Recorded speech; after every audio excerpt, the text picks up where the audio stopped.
The silver chains were supposed to prove that Lyra Vale carried no living wolf.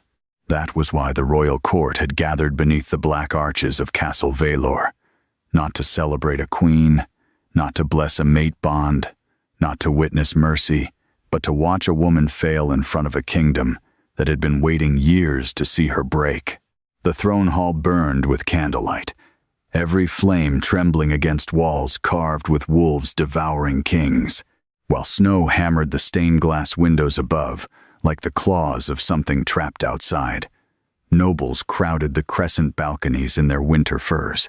Alphas from the southern houses stood shoulder to shoulder along the marble aisles, their eyes bright with judgment. Priestesses in silver veils whispered prayers that sounded more like verdicts. And in the center of it all stood Lyra, barefoot on the sacred moon circle, her wrists bound, her white ceremonial gown clinging to her thin frame, as if even the cloth wanted to abandon her. No one called her Luna anymore unless they meant to wound her. To them, she was the dead wolf bride, the woman fate had placed beside the strongest royal alpha in the north, and then forgotten to give a beast. She had been paired to Kael Draven by Moonlaw 3 winters ago, when the ancient mating stones bled silver at the touch of their hands. The court had gasped then. Some had wept. Others had bowed, because a moon-chosen bond could not be challenged. But the wonder lasted only until Lyra failed her first royal shifting rite, then the second, then the third. Each failure became a story. Each story became a joke. By the time she turned 22, children in the lower villages made claw signs behind her back. Servants lowered their voices when she entered a room, and noblewomen smiled with pity sharp enough to cut. A Luna without a wolf was not merely weak. In Vialor, she was an omen. High Moon Priestess Selene Drax stood beside the throne like a blade wrapped in silk. Her silver veil framed a face too lovely to seem cruel at first glance. But Lyra had learned that cruelty did not always need raised voices. Sometimes it came dressed in ritual law. Sometimes it smiled before placing chains around your wrists. Selene lifted one pale hand, and the murmuring hall went silent. By decree of the Sacred Council, she announced, her voice ringing through the stone chamber, Lyra Vale shall undergo the rite of awakening before the full court. If no wolf answers her blood, the mate bond shall be declared spiritually defective, and the crown will be freed from its cursed attachment. Cursed attachment. Lyra felt the words strike deeper than the silver around her skin. She did not look toward the crowd. She would not give them the pleasure of seeing her flinch. Instead, she fixed her gaze on the black throne at the end of the hall, where Royal Alpha Kael Draven sat in silence. He wore armor dark as a moonless sky, one gloved hand resting on the arm of the throne, his silver eyes unreadable beneath the shadow of his brow. He had not spoken in her defense. Not tonight. Not during the council hearings. Not when Selene suggested that Lyra's dead wolf might be poisoning the royal bloodline. Kael's silence had become its own kind of rejection, colder than insult because it left no wound visible enough to accuse. And yet, whenever Lyra looked at him, something in her chest tightened. Not longing, not exactly. A pull, a pressure, a warning. It had always been that way with Kael. From the first day their blood touched the mating stones, she had felt something beneath her ribs stir whenever he entered a room. It was not the warm recognition other mates described in poems and temple songs. It was darker, heavier. Like something sleeping inside her had heard his name and turned over in its grave. 2 guards dragged her one step forward. The moon circle beneath her feet glowed faintly blue. Ancient glyphs awakened under her skin with cold needles of pain. Lyra's breathing remained steady, though her palms were slick with blood from where the chains had bitten into her. She had learned endurance early. The court thought she was fragile because she did not shout. They mistook silence for surrender, gentleness for weakness, and restraint for emptiness. But they did not know how much strength it took to stand in a room full of people praying for your humiliation and refuse to kneel. A young noblewoman in the front row leaned toward her companion and whispered loudly enough for half the hall to hear. Perhaps if they frighten her enough, her dead wolf will twitch. Soft laughter scattered through the chamber. Lyra's jaw tightened. Selene descended the throne steps, carrying a ceremonial dagger with a moonstone hilt. She stopped in front of Lyra and studied her with eyes that held no pity. "Do you understand what this rite will decide?" Lyra met her gaze. "I understand what you wanted to decide." A ripple passed through the crowd. For the first time that night, Kyle's eyes sharpened. Selene smiled faintly. "Careful, child. Defiance does not become a woman with no beast behind her." Lyra lifted her bound wrists slightly. The silver chains chimed. "Then I suppose I must stand without one." For a heartbeat, something like approval flickered across Kale's face. So brief Lyra thought she had imagined it. Then it vanished behind the mask of a king who had survived too many betrayals to let softness show in public. Selene's smile disappeared. Without warning, she sliced the dagger across Lyra's palm. Pain flashed hot and immediate. Blood spilled onto the moon circle, bright red against pale stone. The glyphs flared. The hall leaned forward. Every shifting rite followed an ancient pattern. Blood awakened spirit. Spirit awakened wolf. Wolf answered flesh. The first signs should have appeared at once. Claws splitting through fingertips. Eyes burning gold or amber. Bones shifting beneath the skin. Lyra had watched dozens of young wolves transform during rites far less sacred than this one. She knew the sound of a living wolf answering its host. She knew the way the air changed when a beast rose close to the surface. But around her, there was only cold. Seconds passed. Then 10. Then 20. The glow beneath her feet flickered weakly. Someone laughed. The sound was small at first, then quickly joined by another and another, until humiliation moved through the throne hall like a fever. Lyra stood in the center of it, bleeding into sacred stone, while the kingdom confirmed what it had always believed. Nothing. There was nothing inside her. Selene raised her voice. "Let the record show." A growl interrupted her. Low. Violent. Not from Lyra. From the court. Every wolf in the throne hall stiffened at once. The alphas along the aisle bared their teeth without meaning to. Several noblewomen stumbled backward. One of the guards holding Lyra's chains turned pale, his pupils flashing gold as his wolf rose in panic. The sound grew deeper, spreading from chest to chest until the entire chamber vibrated with instinctive fear. Lyra's breath caught. The candles dimmed. The moon circle beneath her feet stopped glowing blue. It turned black. A hush fell so suddenly that Lyra could hear blood dripping from her palm onto the stone. Lyanna froze. Kale rose from the throne. No one moved as dark veins crawled through the sacred glyphs, swallowing the silver light as if the rite itself were being corrupted from below.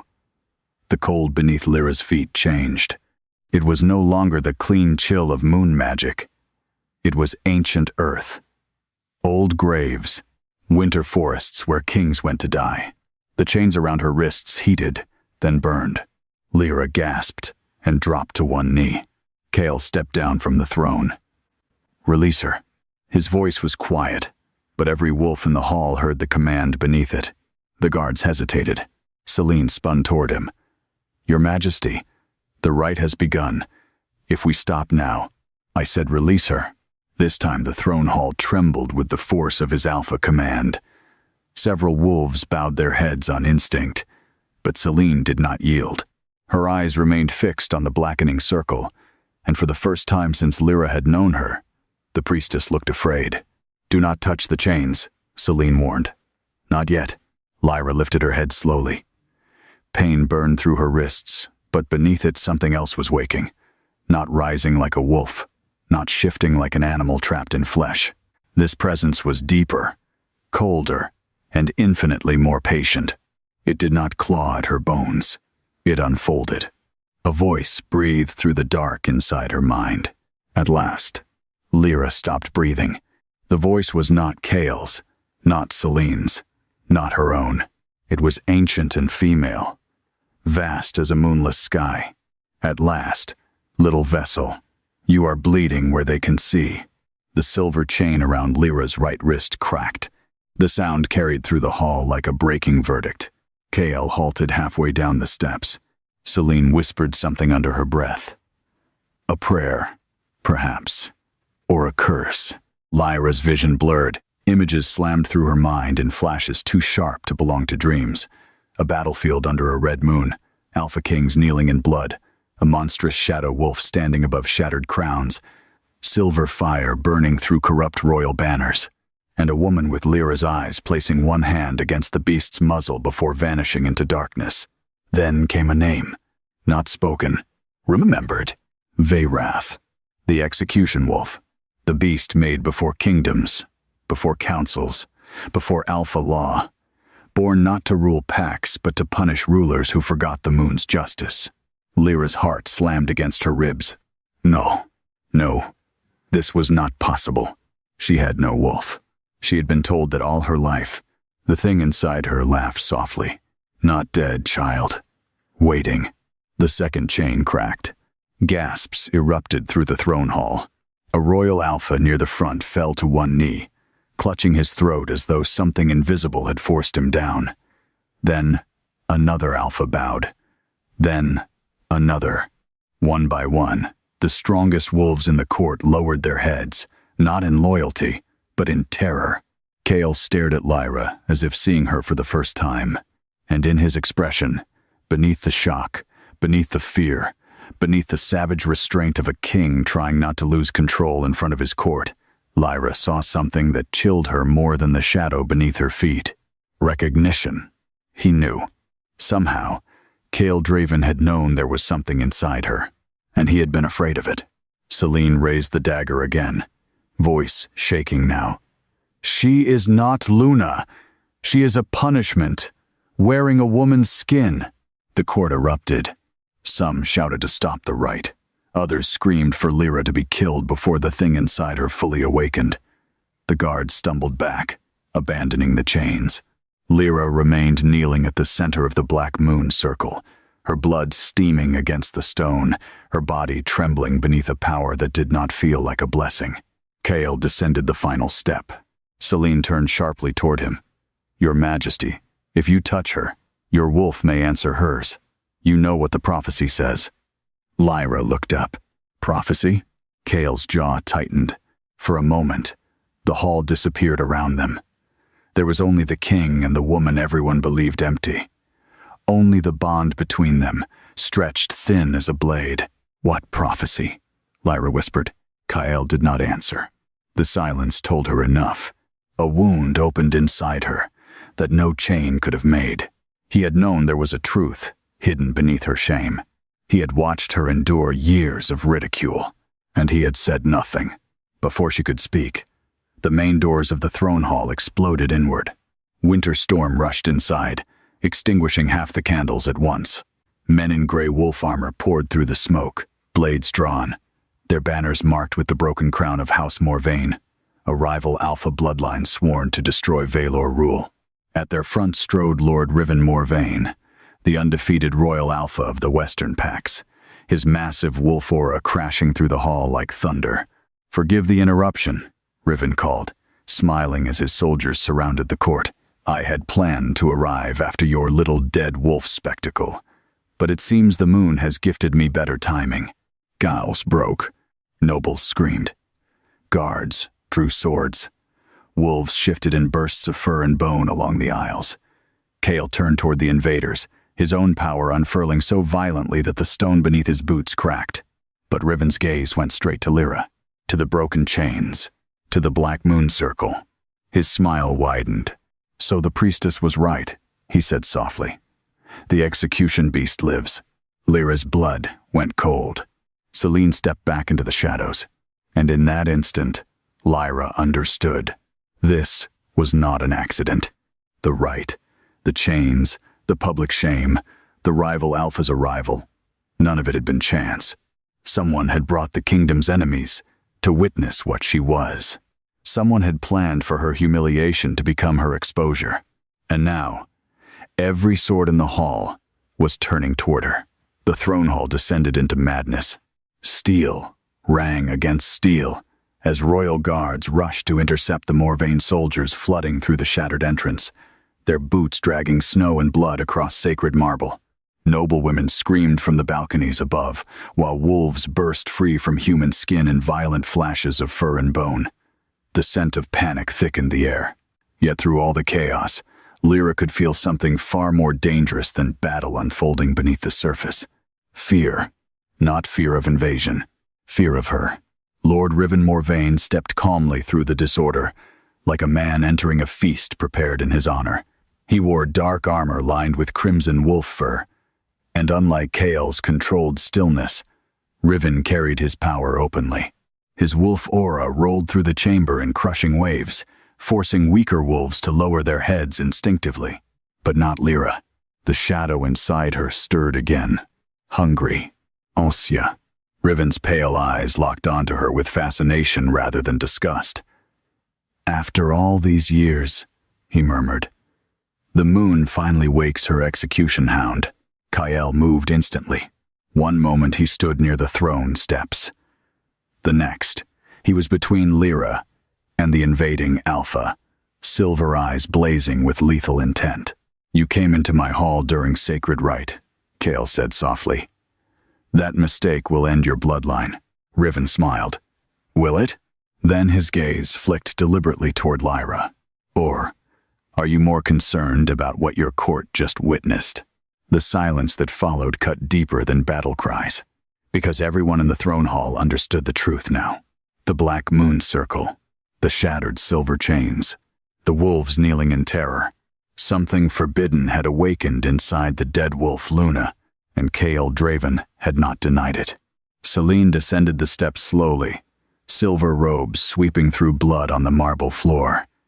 "Your Majesty," she said sharply, "the girl must be contained before the beast fully rises.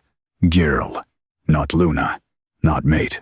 Lyra felt the words settle heavily in her chest. Chaol did not look away from Riven. "No one touches her." Selene's composure cracked. "If the execution wolf awakens completely, the royal bloodlines will fall. You know the prophecy." The court erupted into whispers. Lyra's pulse quickened. Again that word, prophecy. Chaol's jaw tightened visibly. Riven laughed darkly. "There it is, finally." His voice echoed through the hall. "Tell them, Chaol. Tell your precious court why you kept the little Luna alive all these years." Chaol remained silent, and somehow that silence hurt Lyra more than the chains ever had, because now she understood. He had never truly believed she was empty. He had feared her. The realization hollowed something inside her chest. Every lonely dinner in the palace, every council gathering where he stood distant beside her, every moment he watched her endure humiliation, without intervening. Not indifference. Control. He had been waiting for signs of the monster inside her. A howl tore through the chamber as one of Riven's wolves lunged toward the throne dais. Chaol shifted instantly. The transformation exploded through the hall like a storm unleashed. Bones cracked. Black fur burst across skin. His massive silver-eyed wolf emerged in a blur of claws and violence, colliding with the attacker hard enough to shatter marble pillars nearby.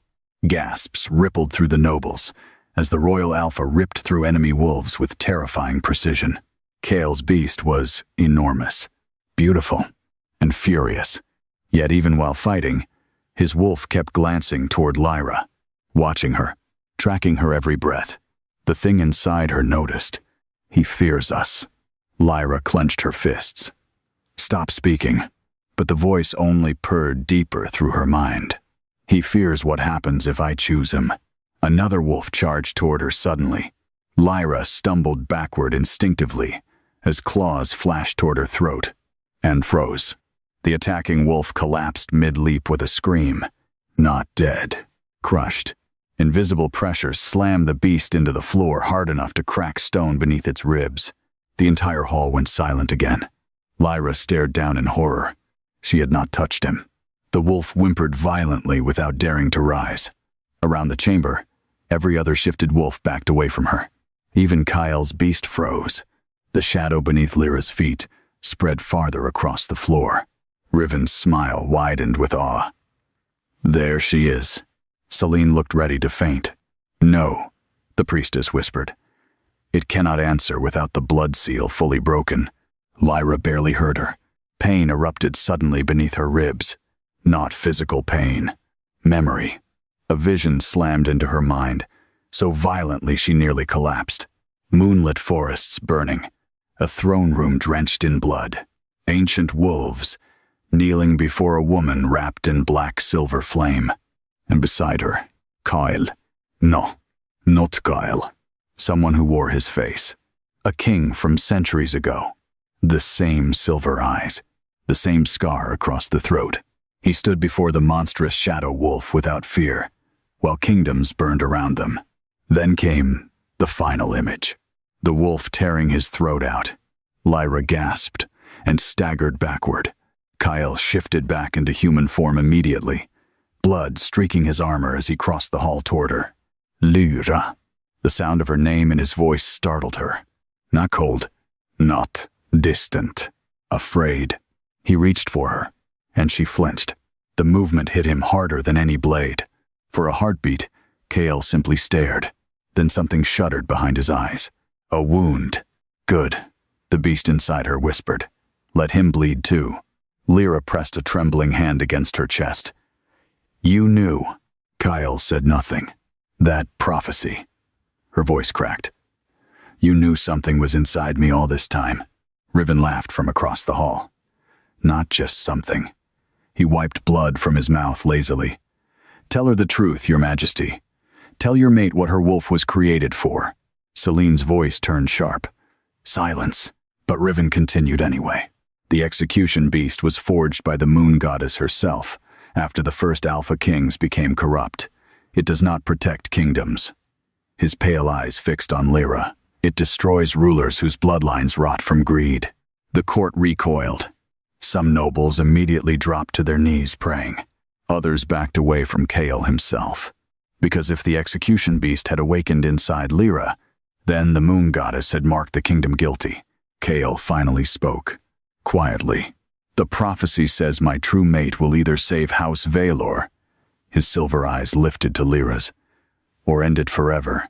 The words shattered something fragile inside her. Not because he feared her, because he had carried that fear alone for years. She suddenly remembered every moment he lingered near her, without touching her. Every unfinished sentence. Every time his wolf became restless when she was wounded. Not hatred. Restraint. He had been trying not to love her. The realization struck so deeply, it frightened her more than the beast awakening beneath her skin. Before she could answer, Celine lifted both hands sharply. Moonlight burst from the ceiling. Ancient runes ignited across the throne hall walls. The priestess's face twisted with desperation. Royal guards, she cried, contain the vessel before the beast fully rises. Silver spears turned toward Lyra instantly. Kyle spun around violently. Stand down! But the court was already breaking apart. Some alphas sided with the priestess. Others obeyed KL. Riven's invading wolves attacked both, indiscriminately, turning the throne hall into slaughter. And through all of it, Lyra felt the thing inside her growing stronger. Not from rage, from fear. The execution beast fed on corruption, betrayal, and violence surrounding the royal bloodlines. Every scream in the throne room sharpened its awareness. The air darkened. Then came the howl, not from any wolf, physically present. This howl shook the castle itself. Deep, female, ancient enough to make the candles extinguish instantly. Every wolf in the chamber collapsed. Even Kale staggered. The sound came from Lyra, or rather, from the thing beginning to awaken through her. Shadow exploded outward from the moon circle. The nearest pillars cracked apart. Stained glass shattered overhead as black silver energy spiraled through the throne room like a storm.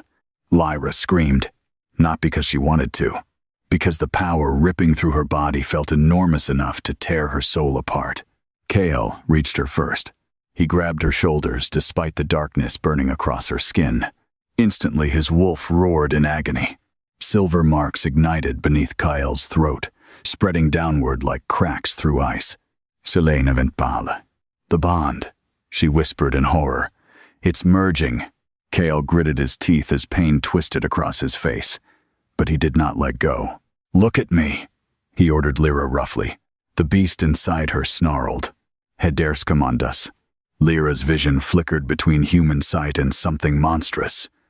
She could suddenly hear every heartbeat in the hall, smell blood beneath stone, sense fear like smoke crawling across skin, and strongest of all, Kyle. His scent wrapped around her mind like dark winter forests and cold iron. Dangerous, lonely, terrified, not of dying, of her. But beneath that fear lived something deeper. Love, buried so violently he had nearly destroyed himself hiding it.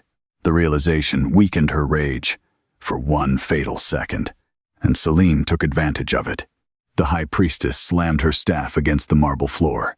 Silver chains erupted from ancient glyphs beneath Lyra's feet, shooting upward like living serpents. Kale shoved Lyra sideways instinctively. The chains wrapped around him instead. The Royal Alpha crashed to one knee as sacred silver burned into his flesh. Celine's voice rang through the hall. "Forgive me, Your Majesty, but if the execution beast fully awakens, your bloodline dies tonight." Kyle snarled violently against the restraints. "Run," he ordered Lyra. She froze. Another chain tightened around Kale's throat hard enough to draw blood. "Run." Riven's wolves surged forward simultaneously. The throne room erupted into chaos once more. And for the first time in her life, Lyra realized something terrifying. The kingdom was no longer trying to humiliate her. Now, they were trying to survive her. Lyra ran. Not because she wanted to abandon Kyle. Not because she trusted the darkness rising inside her. She ran because the throne hall had become a cage ready to collapse. And every instinct screaming through her body told her that if she stayed one moment longer, something ancient and merciless would fully awaken through her skin. The castle corridors blurred around her as she fled through torchlit passageways, slick with melting snow and blood. Behind her, battle cries echoed through the palace like distant thunder. Wolves howled. Steel clashed. Somewhere far below, the heavy alarm bells of Castle Valor began to ring. Traitor attack. Royal breach. Sacred right. Corrupted. Every noble in the kingdom would know before dawn. Lyra pressed one trembling hand against the wall as pain twisted violently beneath her ribs again. Black veins flickered briefly beneath her skin before disappearing. The beast was still there. Watching. Waiting. "You should have killed them all," the voice whispered. Lyra forced herself forward. "I'm not a monster." The creature inside her laughed softly. Not yet. She stumbled down a narrow servant's staircase, leading deeper into the old eastern wing of the castle. Few nobles used this section anymore. The halls here were colder, older, untouched by royal renovations. Ancient wolf murals covered the walls, faded by centuries of smoke and time. The deeper she descended, the quieter the sounds of battle became, until another sound replaced them. Footsteps. Heavy, controlled. Following her, Lyra turned sharply. Kale emerged from the shadows at the end of the corridor. One hand braced against the stone wall, blood staining the collar of his black armor, where the silver chains had burned through flesh. His breathing was uneven, but his silver eyes remained fixed entirely on her. Alive. Relief struck Lyra so suddenly it almost hurt. Then, anger followed immediately after. "You let them do this to me," she said. Kale stopped several feet away. The torchlight carved sharp shadows across his face, making him look less like a king and more like the dangerous beast the kingdom feared beneath the crown. "Yes," he answered quietly. The honesty stunned her. No excuse. No denial. Only guilt. Lyra swallowed hard. "Why?" For a long moment, Kale said nothing. Then he stepped closer slowly, carefully, as if approaching something wounded enough to bite. "When you were born," he said, 3 children died the same night in the northern villages. Lyra frowned. The wolves there turned on their own alphas without warning. His voice remained low. A temple burned. Every sacred relic inside it blackened. Cold crept through her chest. Kale continued. The high priestess brought the prophecy to my father. It spoke of a woman carrying the execution beast reborn through mortal blood. His jaw tightened visibly. A Luna whose wolf would kneel to no alpha. Lyra's breathing slowed. And the prophecy named me? She whispered. No. Kale's eyes darkened. But when I first touched your hand during the mating ceremony, he looked away briefly, like the memory itself unsettled him. My wolf tried to bow. Silence swallowed the corridor. Lyra felt her heartbeat stumble painfully. That impossible pressure she always felt near him. The fear in his eyes whenever she bled. The restraint. The distance. Now she understood. Kale had not feared rejection from her. He feared submission to her. The thought should have satisfied the wounded part of her that had spent years starving for acknowledgement. Instead, it only made her ache more deeply. You should have told me. Yes. Instead, you watched them humiliate me. Something dangerous flickered behind Kale's expression then. Not anger at her. At himself. You think I do not know that? His voice roughened. Every council meeting, every ritual, every insult you endured, while I stood there pretending not to care. He took another step toward her. You think I do not hear those moments every night? Lyra's chest tightened painfully, because Kyle Draven did not sound like a king defending himself. He sounded like a man confessing. The corridor fell silent except for the storm outside rattling distant windows. Kale finally spoke again. Quieter now. I thought distance would protect you. From what? His silver eyes locked onto hers. From me. The answer hit harder than she expected. Before she could respond, another wave of pain slammed through her body. Lyra gasped and doubled over. Darkness burst briefly across the walls. The torches dimmed. Kyle moved instantly, catching her before she hit the floor. The moment his hands touched her waist, the beast inside her surged violently awake. Mine. The word thundered through her skull. Kale stiffened sharply. He heard it too. Not the word itself, but the force behind it. Silver marks burned beneath the skin of his throat again, glowing faintly through blood and torn armor. His wolf pushed aggressively toward the surface. Lyra tried to pull away. Kyle held her tighter. Don't. His voice came out strained, dangerously strained, as if touching her physically hurt him. Kyle, stay still. The command vibrated with alpha authority, but beneath it lived desperation. Lyra froze. Kyle lowered his forehead briefly against hers, breathing hard, as though fighting himself. The contact sent another violent pulse through the mate bond. Images flickered between them suddenly. Not memories. Feelings. Kyle standing alone before his father's corpse at 16. The throne forced onto his shoulders while nobles plotted around him like starving wolves. A former Luna candidate poisoning his younger brother to secure power. Years of betrayal. Years of isolation. And beneath all of it, terror. Not fear of enemies. Fear of becoming a tyrant like the kings before him. Lyra inhaled sharply.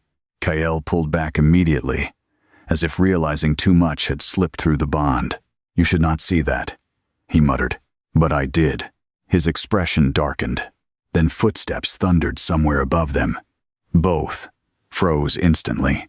Voices echoed through the upper corridor. Search the eastern wing. The priestess ordered the girl contained alive. Kale cursed under his breath. Lyra's stomach twisted. Celine, Kale nodded grimly. If she reaches you before I understand what's happening to your wolf. His gaze hardened. She'll kill you. The words settled heavily between them. Not arrest. Not imprison. Til. Because whatever lived inside Lyra terrified the kingdom more than invasion itself. Kale grabbed her wrist gently. Come. He led her deeper through the abandoned lower halls of the eastern wing, moving fast despite his injuries. The deeper they descended, the stranger the castle became. The stonework changed from polished royal architecture to older ruins hidden beneath the palace itself. Ancient wolf carvings covered the walls, massive beasts with silver eyes kneeling before crowned women whose faces had been deliberately destroyed by chisels long ago. Lyra slowed. Who were they? Kale's expression darkened. Queens the kingdom erased. Cold prickled along her spine. At the end of the corridor stood a massive iron door sealed with moon glyphs. Kale pressed his bleeding palm against the center symbol. The seal unlocked immediately. Lyra stared at him. "What is this place?" "A prison." The door groaned open. Dust and cold air rushed outward from the darkness beyond. Kale hesitated only briefly before stepping inside. Lyra followed carefully. Torchlight revealed a vast underground chamber lined with ancient chains thick enough to restrain giants. Black claw marks scarred the stone walls. Massive wolf skeletons rested in iron cages surrounding the room like monuments to forgotten horrors. Then Lyra saw the murals. Her breath stopped. The walls depicted a colossal shadow wolf towering above kneeling alpha kings. Its eyes glowed white silver. Blood flooded beneath its paws while crowned rulers bowed in terror. And standing beside the beast, women. Always women. Dark-haired, silver-eyed, moon-marked. One mural showed the shadow wolf ripping apart a king while its chosen vessel watched silently beside it. Another depicted wolves kneeling before a crowned Luna holding black fire in her hands. At the center of the chamber stood a single sentence carved into obsidian stone. "When the thrones rot, the executioner returns." Lyra stepped backward slowly. "This is real." Kale closed the iron door behind them. "Yes." Her voice trembled. "You knew all this time." "I knew fragments." Kale removed one glove, revealing old scars burned across his palm. "My family hid these ruins beneath the castle centuries ago after the execution wars nearly destroyed the alpha bloodlines." Lyra stared at the murals again. Women like her. No, not like her. Before her. How many vessels were there? Kyle's silence answered first. Too many. A chill moved through the chamber. The beast inside Lyra stirred uneasily. Not fear. Recognition. Home. Lyra pressed one hand against her chest. "What exactly am I?" Kale's jaw tightened. "The last bloodline capable of carrying the execution beast without dying." The words hollowed the air from her lungs. Kale stepped closer carefully. "Listen to me. The beast feeds on corruption, violence, broken alpha law. The more chaos surrounding the throne, the stronger it becomes. And if it fully awakens," Kyle looked directly into her eyes, "then either you control it," his voice lowered, "or it destroys every ruling house in the kingdom." Silence crashed between them. Far above, distant screams echoed faintly through the castle. The invasion had not ended, and somewhere inside the throne hall, Celine Drax was still hunting her. Lyra turned slowly toward the mural of the colossal shadow wolf. Its silver eyes seemed alive in the torchlight, watching her, waiting. Then, another realization struck her cold. "Riven knew," she whispered. Kyle's expression hardened instantly. "Yes. Why?" The Royal Alpha's face darkened with something close to hatred. "Because House Morvain has spent generations trying to control the execution beast." His gaze shifted toward the murals. "They believe whoever commands it can overthrow every Alpha kingdom in the north." Lyra's stomach twisted. "So tonight wasn't only about exposing me." "No." Kale's voice became deadly calm. "Tonight was about starting a war." And somewhere deep inside the darkness beneath her ribs, the ancient wolf smiled. The underground prison smelled of cold iron, ash, and ancient death. Lyra stood motionless beneath the flickering torchlight, while shadows crawled across the obsidian walls around her. Every mural in the chamber seemed alive somehow, as though the carved wolves were breathing beneath the stone. The farther she looked, the worse the feeling became. Some paintings showed kings kneeling before the execution beast. Others showed entire courts burning beneath black moonfire. In every image, one thing remained the same. The women carrying the beast always stood alone. Kale watched her carefully from several feet away, not crowding her, not touching her again. That restraint hurt more than it should have. Lyra wrapped her arms around herself. "You said the women before me carried it without dying." "Yes." "What happened to them?" Kyle did not answer immediately. The silence itself felt like a warning. Finally, he said, Most were executed by their own courts before the bond fully awakened. Cold spread through Lyra's chest. Executed, she repeated softly. The alpha houses feared losing power. Kael's voice had gone flat, distant, as if reciting history he despised. The execution beast was created to punish corrupt rulers. Every king feared becoming its prey. Lyra looked toward the mural of the colossal shadow wolf standing over broken crowns. And the women who survived? Kael's expression darkened. There are no records of peaceful endings. A hollow ache opened beneath her ribs. Of course there were not. Nothing about her life had ever promised peace. Before she could speak again, pain twisted sharply through her spine. Lyra gasped and stumbled against the nearest stone pillar. The beast surged instantly beneath her skin. Not violently, hungrily. The underground chamber darkened. Torches dimmed as black-silver shadows rippled briefly across the floor around her feet. Kael moved toward her automatically before stopping himself halfway. Lyra. His voice sounded strained, controlled too tightly. She pressed both hands against the pillar, breathing unevenly. "It's getting stronger." Kael said nothing, but she saw the truth in his eyes. He already knew. The Throne Hall awakening had only been the beginning. The execution beast was no longer sleeping. It was feeding. Every death in the castle. Every betrayal. Every corrupt alpha spilling blood above them. The beast was growing stronger from it. The voice inside her purred softly. They built kingdoms from cruelty. Let them choke on it. "Stop," Lyra whispered. Kael stiffened. "What did it say?" She looked up sharply. "You can feel it too?" His jaw tightened. "When your power rises, my wolf reacts." A terrible realization struck her. The mate bond. Kael nodded once. The prophecy never described the execution beast awakening alone. His silver eyes darkened. It always mentioned the king tied to it. Lyra stared at him. "What does that mean?" Kael looked away, and for the first time since she had known him, the feared royal alpha seemed uncertain. "It means if your beast fully awakens." His voice lowered. "Mine may answer it." Silence swallowed the chamber. Lyra's pulse slowed painfully. No alpha wolf bowed. Not willingly. Especially not Kael Draven's. The strongest royal alpha in the north. The undefeated king feared across 7 territories. And yet earlier, in the throne hall, his wolf had nearly submitted to hers. No wonder he had looked at her with fear all these years. The thought should have satisfied the wounded part of her. Instead, it only made her chest ache deeper. Because beneath all his restraint, Kael had been fighting himself for her.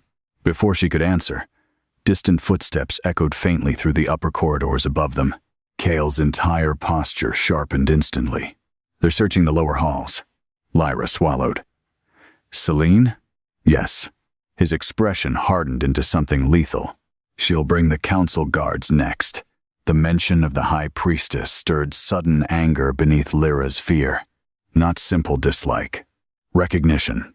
Something inside her hated Celine instinctively, as though the beast itself remembered her. Lyra frowned. "Why does she fear me so much?" Kael's silence lingered too long. Then finally, because the Drax bloodline helped destroy the last execution vessel. A chill moved through the chamber. "What?" Kael stepped toward one of the murals lining the wall. Torchlight illuminated a carved scene of armored priests surrounding a kneeling woman, while chains wrapped around a massive shadow wolf behind her. "The high priestesses once served the moon directly," Kael said quietly. "But centuries ago, when the alpha houses grew powerful, the temple sided with the kings." Lyra studied the mural.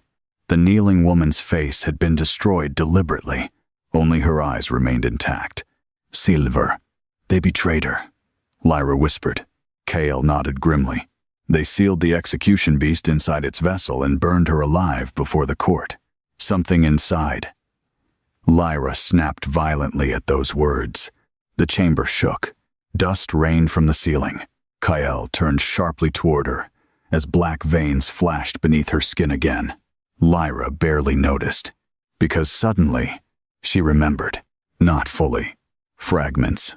fire-consuming stone towers, silver chains cutting into flesh, a woman screaming while priests chanted around her, and through it all, a wolf howling in agony.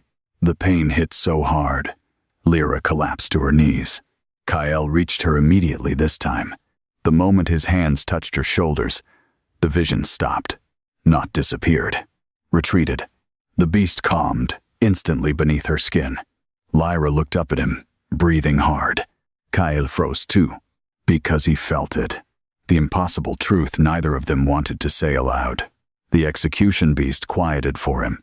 Not for priests. Not for chains. For him. The mate bond pulsed violently between them. Kale's thumb brushed her shoulder unconsciously before he pulled his hand back like he had touched flame. Lyra noticed, and suddenly she was furious. Not because he feared her, because he kept leaving. Every time the bond pulled them closer, Kale retreated as though wanting her was weakness. "I'm tired of this," she whispered. Kyle frowned slightly. "Tired of what?" "Tired of you acting like touching me is dangerous." His expression darkened immediately. "It is dangerous." "No." Her voice shook now. "You're afraid of wanting me." The word struck harder than she intended. Kale went utterly still. The underground chamber suddenly felt too small, too intimate. His silver eyes locked onto hers with terrifying intensity. "You think this is about pride?" His voice dropped lower, rougher. "Lyra, if my wolf submits fully to yours in front of the court, every alpha house in the north will see me as broken. Would that be so terrible?" A humorless laugh escaped him. "You still don't understand how wolves think." Kale stepped closer slowly. Kings are not allowed weakness, especially not for women. The bitterness beneath his words startled her. Lyra searched his face carefully. "How long have you been alone?" Something flickered across Kale's expression, then vanished. "Too late." She saw it. Loneliness so old it had become part of him. Before he could answer, a deep horn blast echoed faintly through the castle above. Then another. Kale's expression changed instantly. War horns, not palace alarms. Ziga-zignals. Lyra's stomach dropped. "Riven." Kale nodded grimly. "He brought more forces than we thought." As if summoned by the words, the underground chamber trembled violently. Dust burst from the ceiling. Somewhere above them, wolves screamed. Then came another sound. A woman's voice, echoing faintly through the corridors beyond the sealed iron door. "Your Majesty." "Selene." Kale moved instantly in front of Lyra. The High Priestess continued speaking calmly through the stone. "You cannot hide her forever." Kyle's voice turned cold enough to freeze blood. "You brought more vain wolves into sacred rite." "Yes." No hesitation. "Because the kingdom deserves to know what sleeps beneath your mate's skin." Lyra felt rage pulse through her chest. Kale's hand subtly shifted closer to his sword.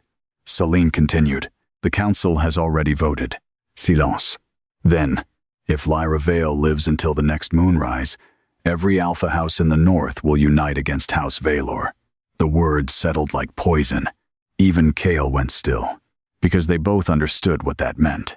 Civilva, not rumors, not threats. Open war between kingdoms, all because of her. Selene's voice softened slightly. "You can still end this cleanly, Kale." Lyra's breath caught. The High Priestess lowered her voice further. "Bring her to the moon court before dawn. Let the sacred judgment decide whether the beast should live." Lyra's pulse slowed painfully. Sacred judgment. Everyone knew what that meant. Execution disguised as ritual. Kale's silence stretched too long. Long enough for fear to creep beneath Lyra's ribs. Then the Royal Alpha spoke. "No." One word. "Absolute." The corridor outside fell silent. Then Selene sighed softly. "You truly love her." Kyle's expression became unreadable, but Lyra felt the mate bond pulse violently. And somehow, that silence answered louder than any confession could have. The High Priestess spoke one final time. "Then may the moon pity you both." Footsteps retreated slowly into the darkness beyond the iron door. Kale remained motionless for several seconds afterward. Then he turned toward Lyra, and for the first time, since this nightmare began. The king looked afraid not of her, but for her. For several long seconds after Celine's footsteps vanished, neither of them moved. The underground chamber had become unnaturally quiet. Even the storm outside seemed distant now, muffled beneath layers of ancient stone and buried history. Only the torches still flickered weakly against the walls, throwing shadows across Cale's face as he stood between Lyra and the sealed iron door like a wolf, guarding the entrance to hell itself. But Lyra could feel it. The kingdom had changed.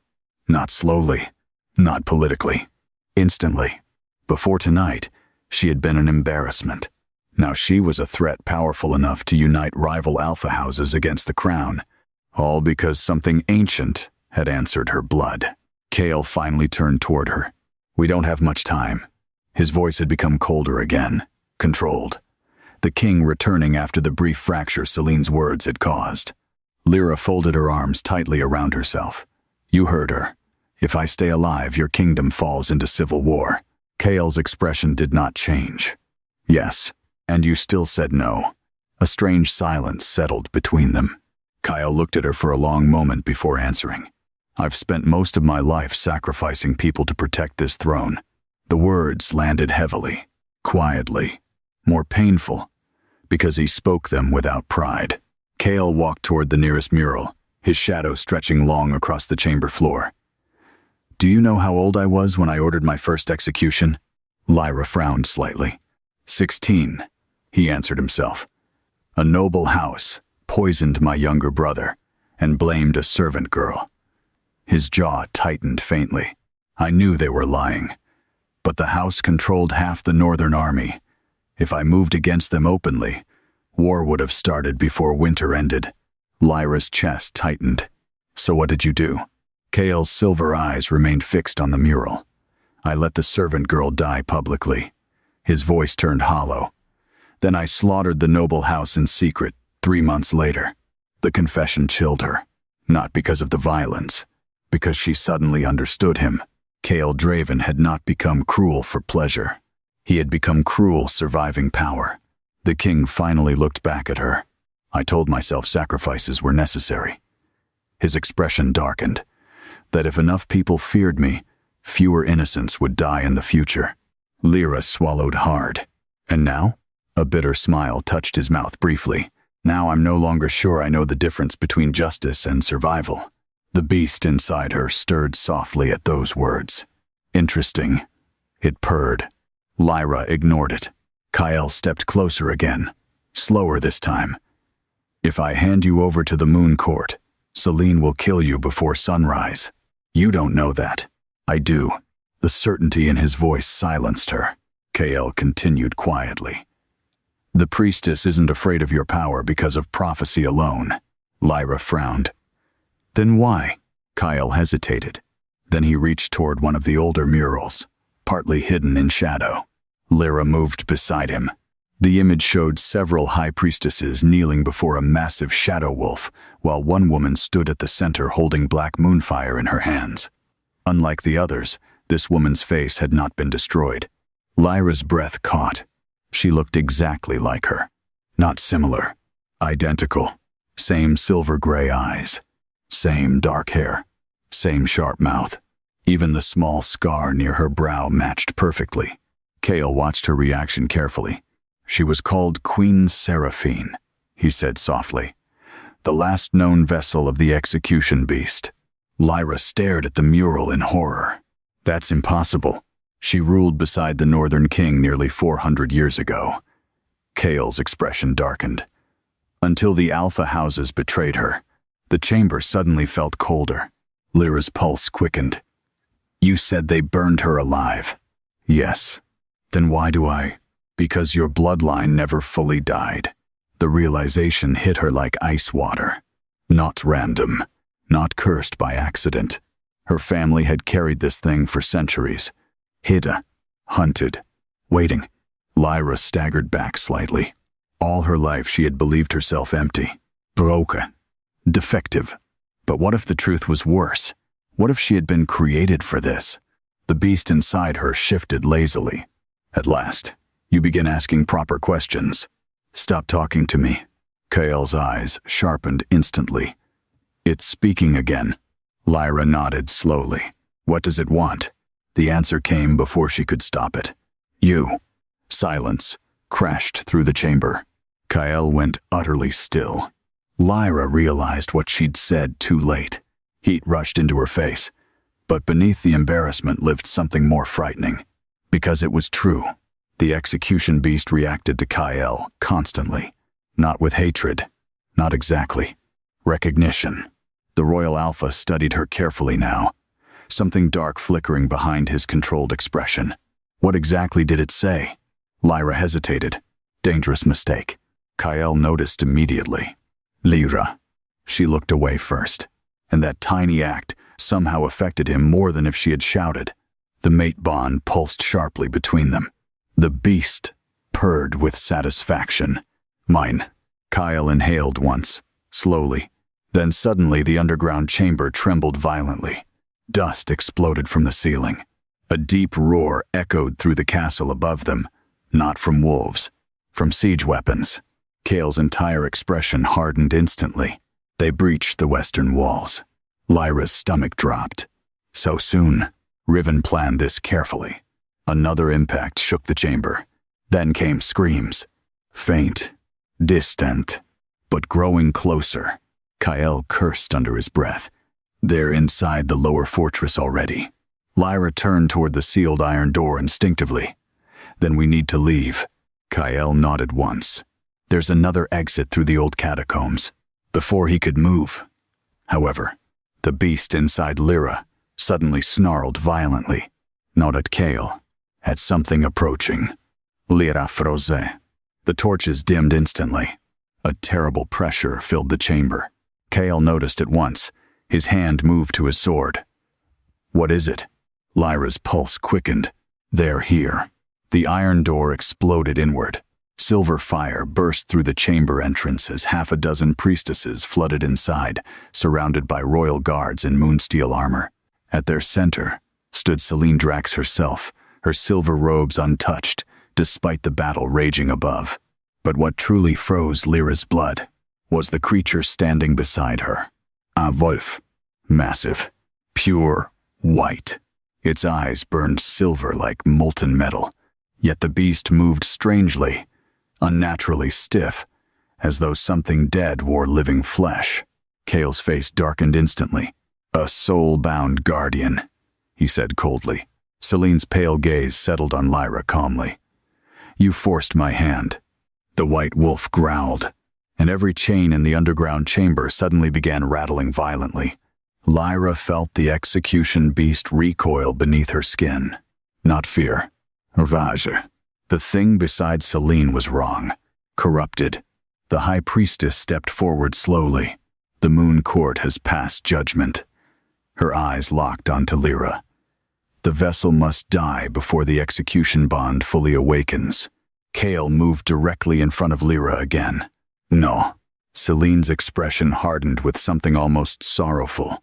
You would doom the kingdom for her? Kael drew his sword. Steel rang through the chamber. I would burn kingdoms for her. The words slammed into Lyra's chest hard enough to steal her breath. Even Celine looked shaken, but only briefly. Then the high priestess lifted one hand. The white wolf lunged. Kael collided with it instantly, in a blur of claws and steel. The impact shattered stone pillars as the monstrous beast slammed him across the chamber floor. Royal guards surged forward simultaneously, while priestesses unleashed silver moonfire through the darkness. Lyra stumbled backward as magic exploded around her. The underground prison became chaos. Kael shifted mid-battle, his enormous wolf bursting free with savage violence as he tore through the soul-bound creature attacking him. But something was wrong. The white wolf did not bleed normally. Its flesh stitched together every time Kael ripped into it. It's already dead, Kael roared. Celine's voice echoed through the chamber. Kill the vessel. The guards charged Lyra. The first soldier reached her and suddenly stopped moving. Not frozen. Held. Invisible pressure crushed his body downward until bones cracked beneath armor. The entire chamber shook. Lira. Gasp. The shadow spreading beneath her feet had grown larger now. Much larger. The second guard backed away in terror. Too late.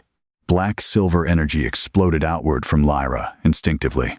The man slammed into the far wall hard enough to leave blood across the stone. Silence fell briefly. Everyone stared at her. Lyra stared too. Horrified. She had not meant to do that. The beast laughed softly beneath her skin. They came hunting. Let them kneel instead. Celine's face went pale. The awakening is accelerating. Kale shifted back into human form long enough to grab Lyra's wrist violently. We're leaving. Another priestess blocked the exit corridor immediately. Moonfire erupted toward them. Kyle shielded Lyra with his own body. The flame slammed into his back. He grunted sharply, but did not stop moving. Lyra's breath caught. Blood spread beneath his armor instantly. Coil. Move. The command came rough with pain. More guards flooded into the chamber. The beast inside Lyra roared now, furious at Kale's injury. Black cracks spread across the floor beneath her feet. The walls trembled. And suddenly, every ancient wolf skeleton chained throughout the underground prison began shaking violently. Celine looked horrified. No. Bones cracked. Ancient jaws lifted slowly from centuries of dust. The dead wolves were waking. The underground prison descended into nightmare. Ancient wolf skeletons chained along the chamber walls began tearing themselves free one by one. Massive bones rattling violently as black-silver energy surged through the ruins like a living storm. Dust exploded into the air. Rusted chains snapped against stone. Empty eye sockets ignited with pale moonlight. One of the priestesses screamed. Another dropped her staff and fled toward the corridor. Too late. The nearest skeletal wolf lunged with impossible speed, jaws crushing through moonsteel armor as though it were paper. Blood sprayed across the obsidian floor. The chamber erupted into panic. Celine staggered backward, genuine horror finally breaking through her perfect composure. She's raising them already. Lyra stared in disbelief at the dead beasts surrounding her. I'm not doing this. But the execution beast inside her purred differently now. Not asleep. Not whispering. Awake. The dead remember their queen. Kale grabbed Lyra's arm and pulled her backward as another skeletal wolf crashed through a stone pillar nearby. Don't listen to it. His voice sounded strained. Blood continued spreading beneath the torn armor across his back, where the moonfire had struck him, protecting her. Lyra's stomach twisted painfully at the sight, because Kale had not hesitated. Not even for a second. Celine raised her staff sharply. Contain the vessel now. Silver light exploded through the chamber as surviving priestesses unleashed sacred moonfire toward Lyra simultaneously. Kale spun immediately, shielding her again with his own body. The blast struck him directly. Kale roared in pain. Silver fire consumed his shoulders and spine, burning straight through flesh. Lyra felt something inside her snap. Not fear. Not confusion. Rage. Pure and ancient. The underground chamber darkened instantly. Every torch extinguished at once. The priestesses froze. The dead wolves lowered themselves instinctively around Lyra, like an army awaiting command. And behind her, a shadow rose. Not fully formed. Not entirely physical, but massive enough to blot out half the chamber wall. Silver eyes opened in the darkness. The execution beast. Everyone in the prison stopped breathing. Even the skeletal wolves bowed their heads. Celine stumbled backward, whispering prayers under her breath. No, the seal wasn't supposed to break yet. Kale slowly lifted his head despite the blood running down his back. His silver eyes widened slightly as he stared beyond Lyra, at the thing standing behind her. The beast's gaze fixed on him. For one terrible heartbeat, the chamber became utterly silent. Then Kale's wolf lowered its head. Not forced. Instinctive. The Royal Alpha himself looked horrified by it. Lyra felt the submission pulse through the mate bond violently enough to shake her chest. The execution beast growled softly in satisfaction. Mine. Kale clenched his jaw hard enough to draw blood, but he did not fight it. That frightened Lyra more than anything else. because some part of him wanted to surrender. Lyanna saw it too, and panic finally overtook her fear. If the alpha bond stabilizes, we lose control completely. She turned toward the remaining guards. Kill her now. The soldiers hesitated. No one wanted to approach Lyra anymore. Not with the giant shadow wolf standing behind her. Not with the dead wolves circling her feet. One desperate guard charged anyway. He never reached her. The execution beast moved. Not fully. Only a claw emerging from shadow. But the force alone ripped the man across the chamber hard enough to shatter stone walls on impact. Blood sprayed across the murals. Silence followed. Then screaming. The remaining guards fled instantly. Even several priestesses turned and ran. Celine remained frozen where she stood, pale as death itself. KL forced himself upright slowly, despite his injuries. Lyra. His voice cut through the chaos. The beast behind her snarled immediately. Protective. Possessive. Kale ignored it and stepped closer carefully. Silver eyes locked on hers instead of the monster towering behind her. Listen to me. Lyra's breathing had become uneven. The chamber felt wrong now. Too sharp. Too loud. She could hear heartbeats beneath stone. Smell blood from the castle floors above them. Sense fear spreading through the fortress like wildfire. And beneath it all, the beast hungered. Not randomly. Specifically. Corrupt blood. Broken vows. False rulers. The execution beast was hunting. Kyle saw the panic rising in her expression. You're still yourself. Am I? Her voice shook.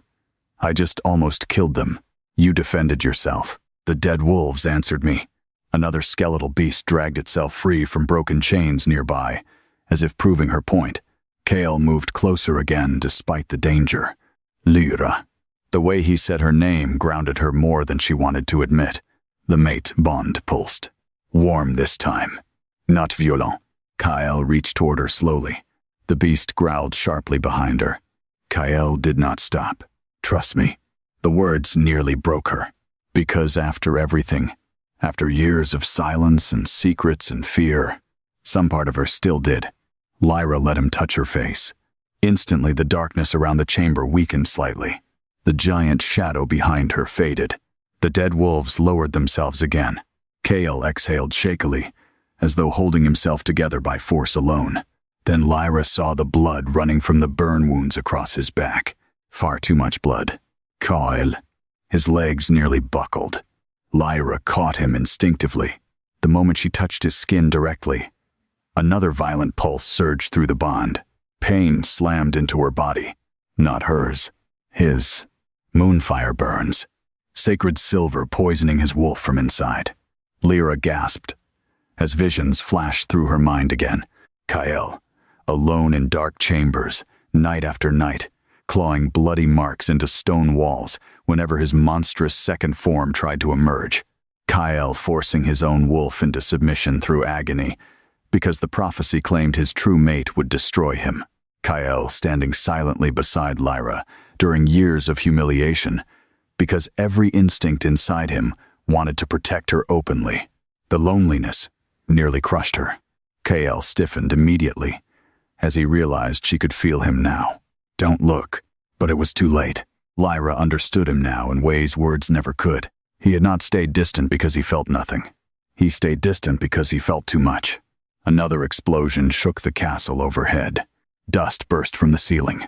Celine used the distraction instantly. The high priestess slammed her staff into the floor, unleashing blinding silver light throughout the chamber. Ancient runes ignited beneath the stone. The dead wolves screamed. The execution beast roared behind Lyra violently. Kyle shoved her backward. Close your eyes. Tu late. Moon glyphs exploded across the underground prison walls, activating ancient restraints hidden for centuries. Massive silver chains shot outward from the floor, toward Lyra, from every direction. Trap. This entire chamber had been built to contain the execution beast. Celine's voice echoed through the chaos. The prison remembers its purpose.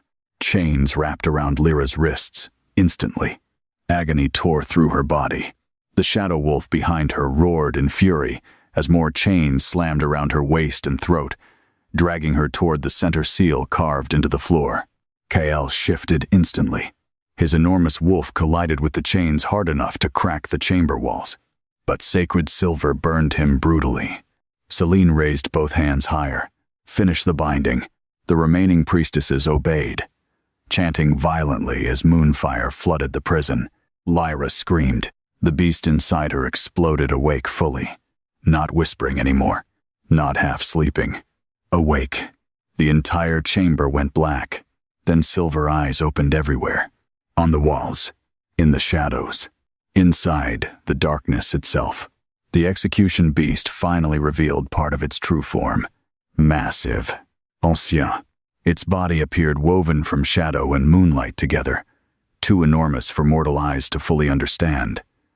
Wolves throughout the chamber collapsed instantly beneath its presence. Even Selene fell to one knee gasping. Only Kael remained standing. Barely. His wolf snarled against the pressure while blood poured from the sacred burns across his body.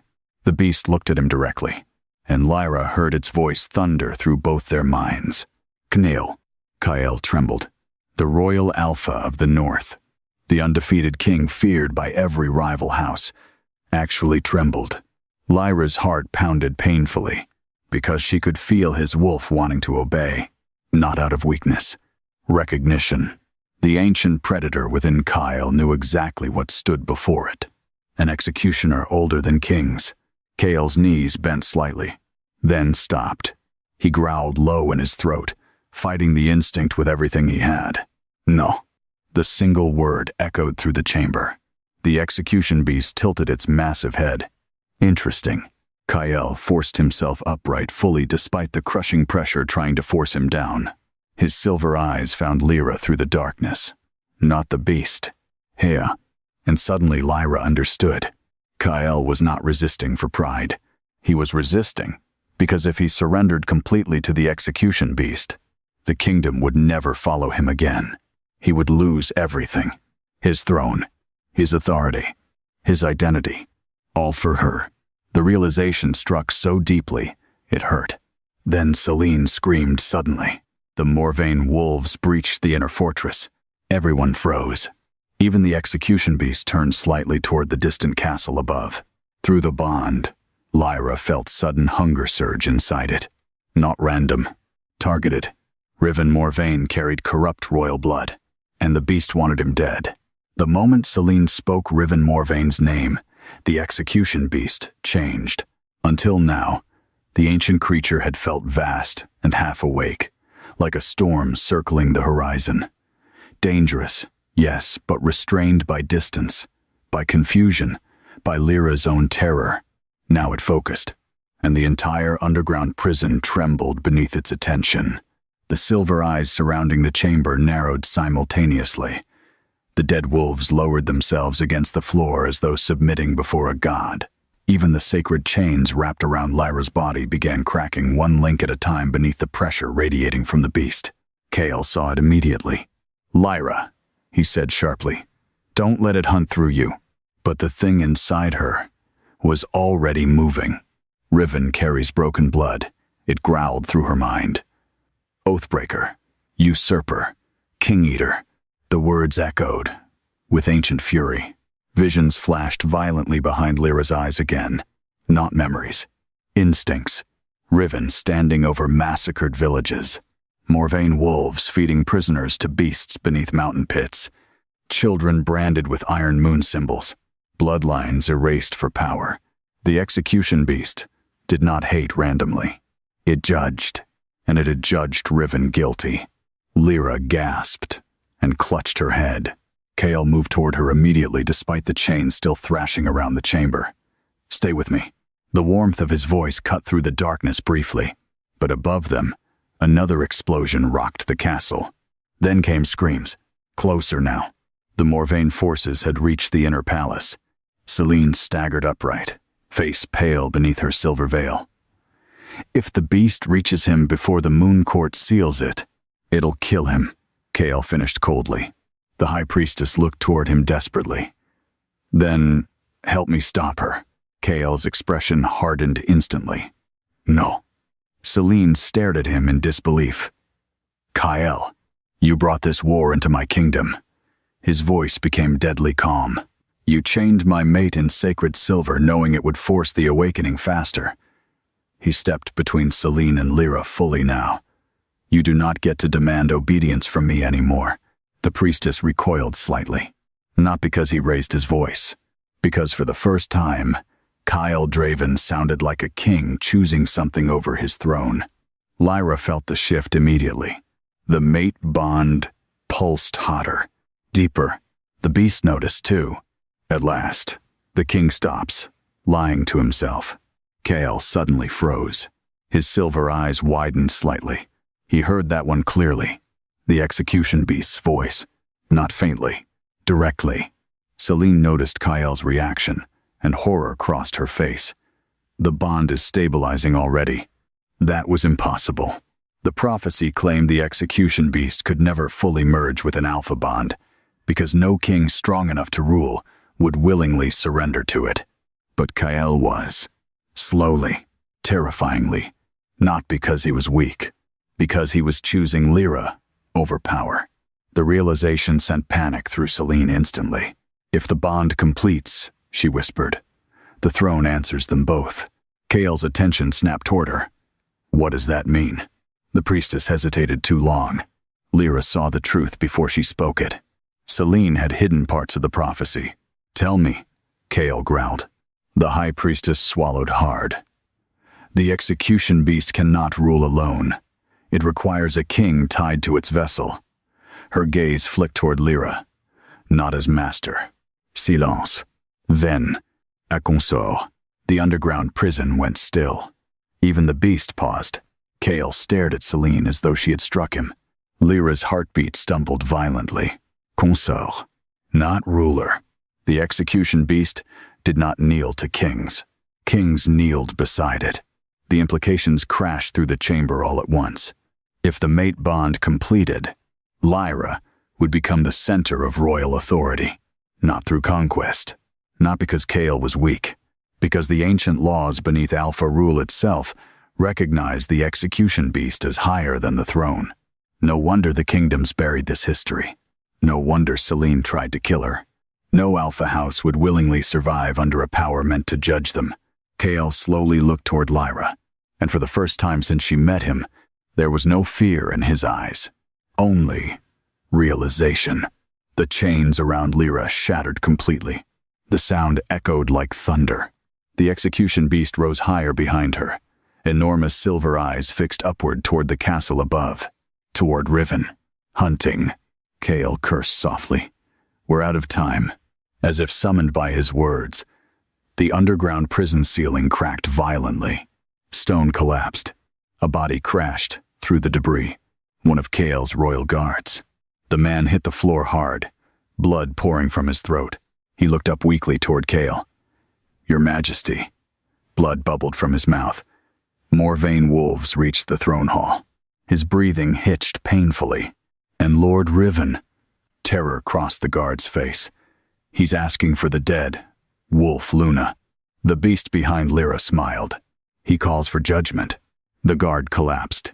Dead. Silence followed. Kyle's expression darkened into something lethal. Then another sound echoed faintly through the collapsing corridors above. Slow applause. Everyone turned. A figure emerged through drifting dust at the broken prison entrance. Lord Riven Morvain. Dull. Blood-stained. Smiling. His crimson-lined armor was torn from battle. Dark hair damp with snow and blood. But his pale eyes burned with triumph as they fixed immediately on Lyra. There you are. The execution beast growled so deeply the walls cracked. Riven looked delighted by it. Beautiful. Kale stepped forward instantly, placing himself between Riven and Lyra. You should have died at my gates. Riven's smile widened. And Miss finally meeting her properly? His gaze moved around the underground chamber, taking in the shattered chains, kneeling dead wolves, and massive shadow beasts towering behind Lyra. You hit her well, Riven murmured, but not well enough. Kale's wolf pushed violently beneath his skin now, furious, protective, possessive. You don't speak her name again, Kael said softly. "Unless you want me ripping your throat out." Riven laughed outright. "There's the jealous mate." Lyra felt Kael tense sharply. Interesting. Riven noticed too. The rival Alpha tilted his head slightly. So the prophecy was true after all. His pale eyes gleamed. The Royal Alpha kneels for the execution queen. Selene stepped forward immediately. "Riven, enough. You've already doomed the kingdom." "Wrong." Riven's smile faded slightly. "I'm saving it." The chamber went still. Riven looked directly at Lyra. "Do you know what House Valor really is?" Kael's expression turned murderous. "Careful." But Riven continued anyway. "The Northern Kings pretend corruption began elsewhere. They speak of Morvain brutality, temple betrayal, false rulers." His gaze sharpened, but the execution beast first awakened because of House Valor. Lyra's stomach twisted. Kael remained silent. Too silent. Riven saw her reaction and pressed harder. "Your precious mate's ancestors slaughtered entire wolf bloodlines during the execution wars. Villages burned, children buried alive beneath moon temples." His voice lowered, and when the last execution queen rebelled against them, his eyes flicked toward the murals. They burned her screaming. The underground chamber fell deathly still. Lyra slowly looked toward Kael. "Tell me he's lying." Kael's silence hurt worse than any answer. Pain opened beneath her ribs instantly, not because of the history, because Kael already knew. Again, another terrible truth hidden from her. The execution beast stirred violently beneath her skin. "Broken kings," it snarled. Kael stepped toward her carefully. "Lyra, you knew." His jaw tightened. "Yes." The word shattered something fragile between them. Riven smiled faintly. "There it is." Kael ignored him completely, eyes fixed only on Lyra now. "Listen to me. What my bloodline did centuries ago was monstrous. I won't defend it. But you hid it. I was trying to stop this." "No." Her voice trembled. "You were trying to control it." The accusation hit him visibly, because it was partly true. Kael had protected her, desired her, possibly even loved her. But he had also feared losing control of what she represented. Riven stepped closer slowly. "You feel it now, don't you?" His voice softened almost seductively. "The throne fears you because it deserves to." The execution beast pulsed approvingly at his words. Kael immediately noticed. His expression darkened. "Don't listen to him." Riven smirked. "Why not? I'm the only one here telling her the truth."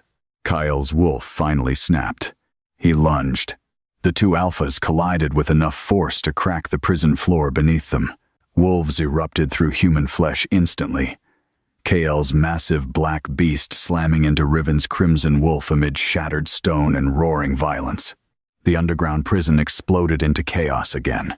And through the battle, the execution beast watched silently, waiting to see which king deserved judgment first.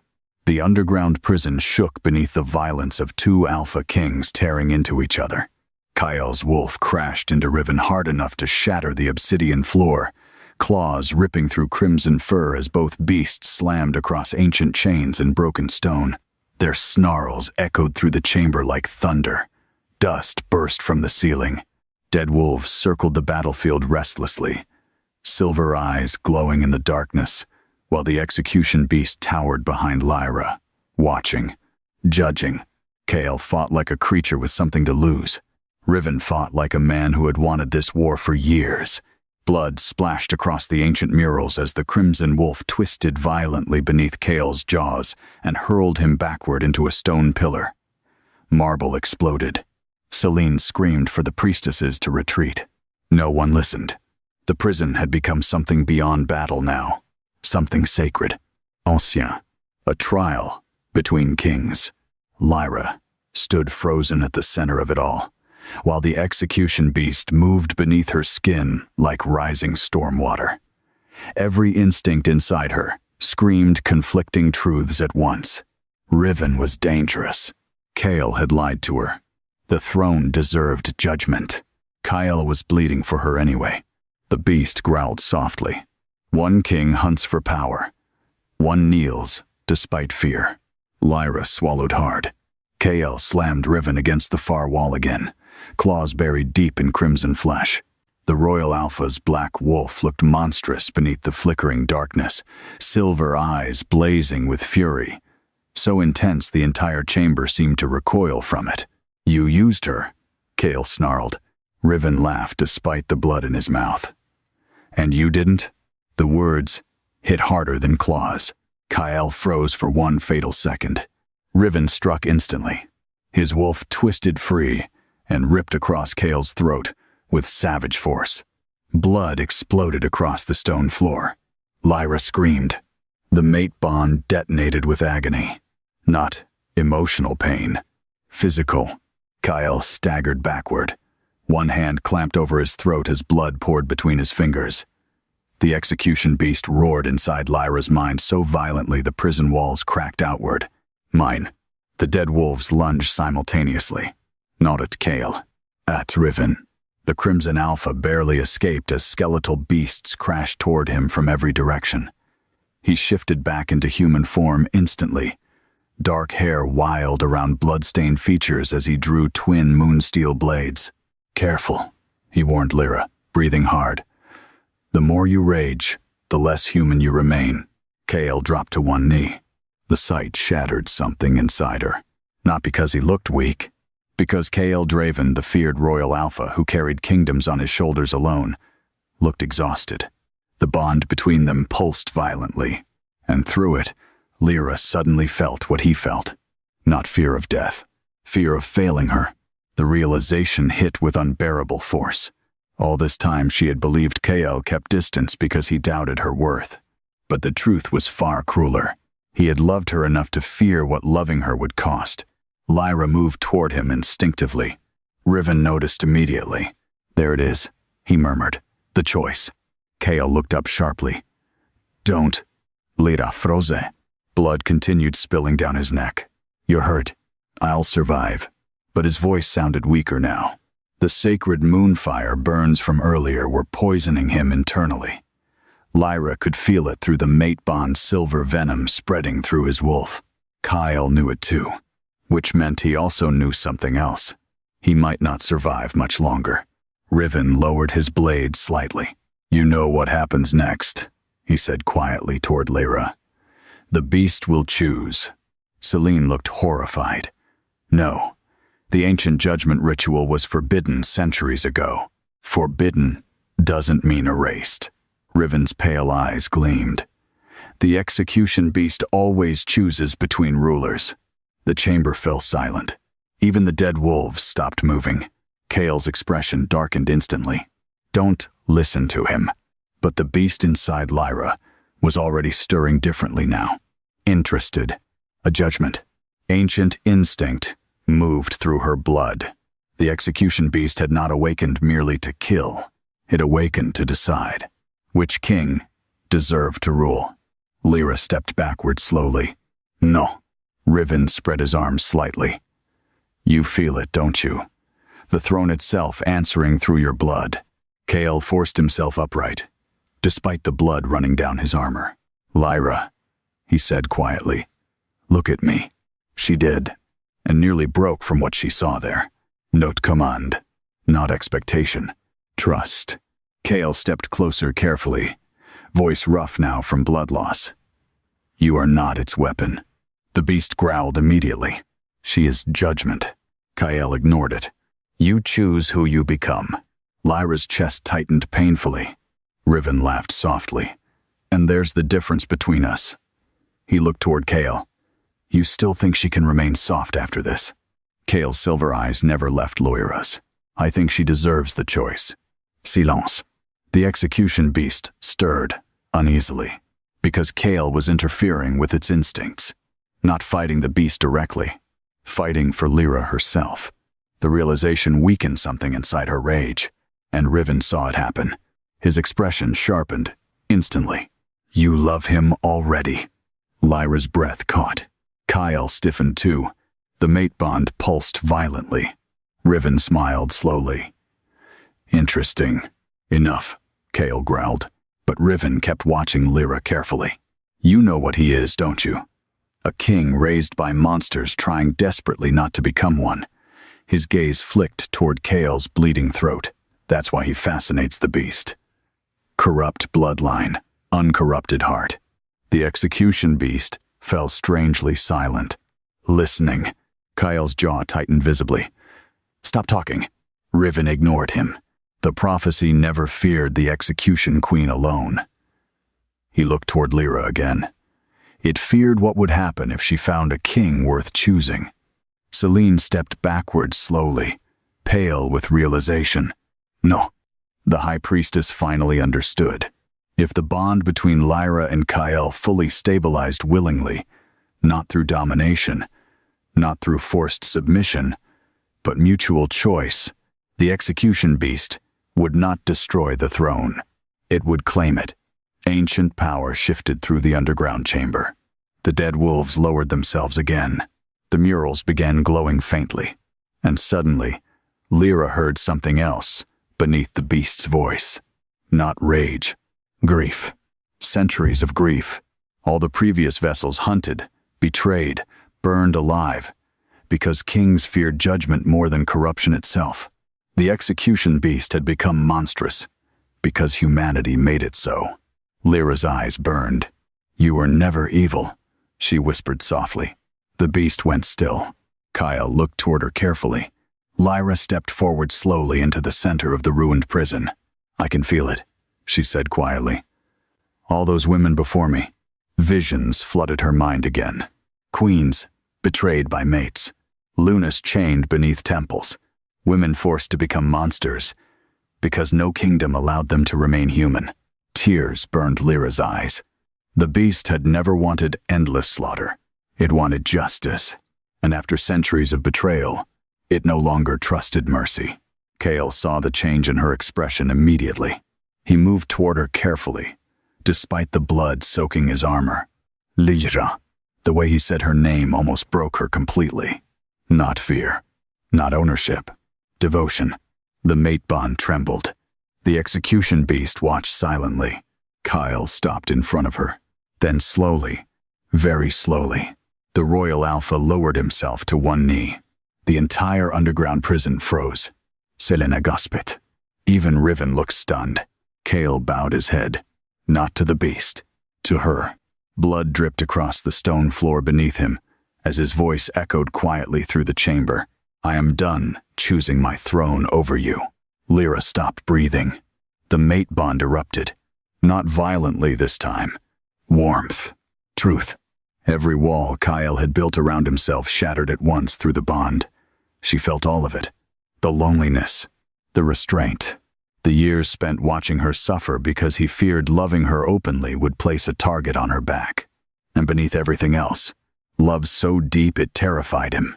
Kyle lifted his eyes toward her slowly. If you destroy this kingdom, he said quietly, I'll stand beside you anyway. Silence crashed through the prison. The execution beast stared at him. Ancien. Endless. Judging. Then, something impossible happened. The giant shadow wolf lowered its head slightly toward Cale. Note dominance. Acknowledgement. The dead wolves throughout the chamber bowed instantly afterward. Selene stumbled backward, whispering prayers in terror. The bond completed.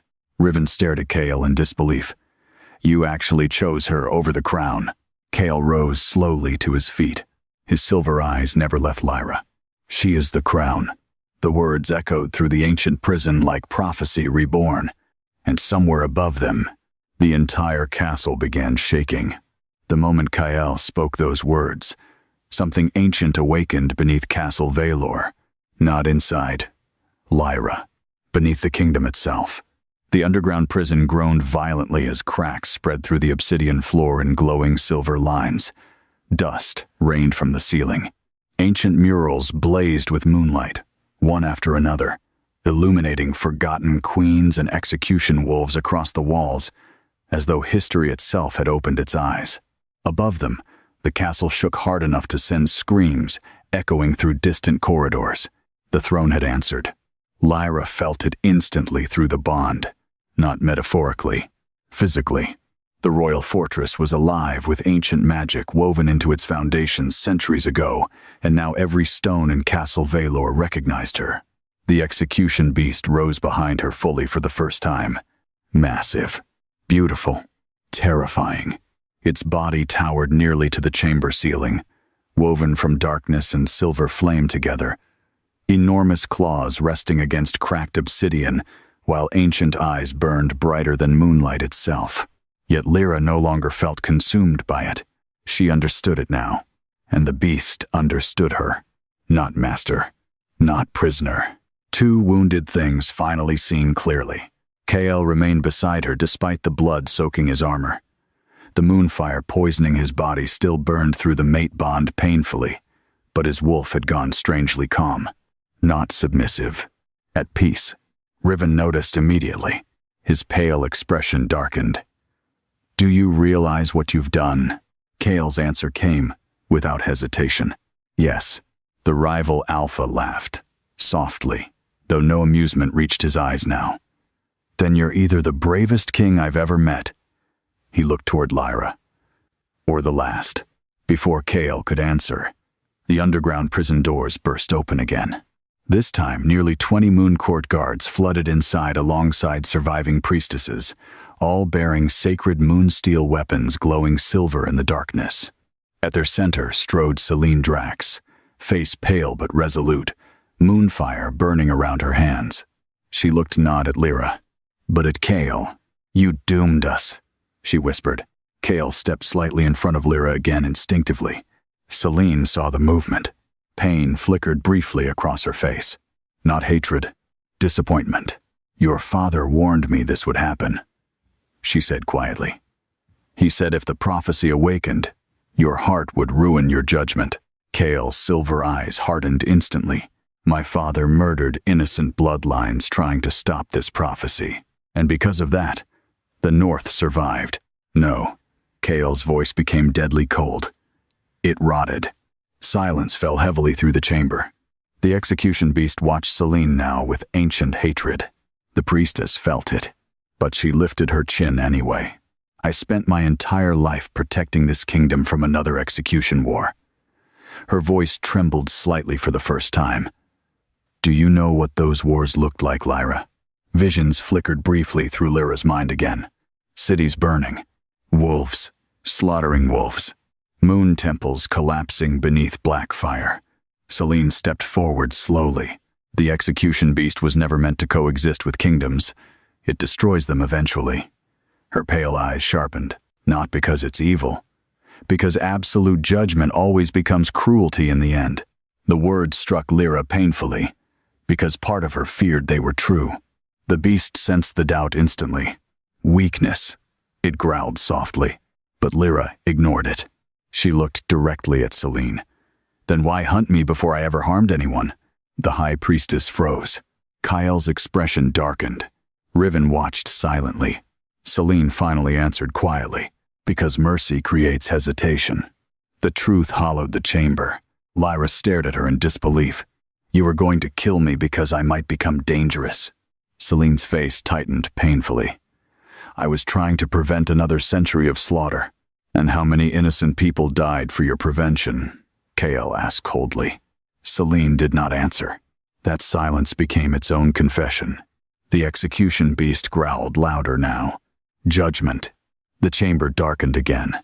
Moon Court guards raised weapons nervously. Kael noticed the shift immediately. Lyra, but she was no longer looking at him. She was looking at Celine, and for the first time in her life, the high priestess looked afraid of her. Not disgusted, not dismissive, afraid. The emotional reversal hit with devastating force. Years of humiliation, years of silence, years spent feeling small, while powerful people decided what she deserved. Now the woman who controlled kings was trembling beneath her gaze. The beast purred with satisfaction. At last. But Lyra's voice came out soft instead. "Telling yourself it was necessary doesn't make it justice." Celine's expression cracked, because those words struck too close to truth. Kael inhaled sharply beside her. The same lesson he had spent years learning alone. Before anyone could speak again, a horn blast echoed through the castle above. Then another. Then screaming. Riven's expression changed instantly. That's impossible. The rival Alpha moved toward the prison entrance sharply, listening. Another distant roar shook the fortress. Not siege weapons. This time, wolves. Thousands of wolves. Kyle's silver eyes narrowed slightly. Then suddenly, one of the Moon Court guards burst into the chamber, covered in blood. High Priestess. The man nearly collapsed. The northern packs. Selene frowned sharply. What about them? The guard looked terrified. They turned against the council. Silence. Riven swore under his breath. The guard continued shakily. The outer armies saw the throne lights awaken. They're kneeling to House Valor again. His gaze flicked fearfully toward Lyra. Some are calling her the Moon Queen reborn. The underground prison erupted into whispers. Selene Ventpala. Because she understood the true danger now. Not the beast. Hope. The kingdom had spent centuries under corrupt rulers, false councils, endless wars between alpha bloodlines. And now rumors were spreading that the ancient throne itself had recognized a new queen. Rebellions would follow. Loyalty would shift overnight. KL looked toward Lyra slowly. And through the mate bond, she felt his realization too. This was bigger than survival now. The North was changing. Riven laughed once bitterly. So, that's it. He wiped blood from his mouth. The old kingdoms finally end tonight. Kale's wolf stirred dangerously. Not if you leave alive.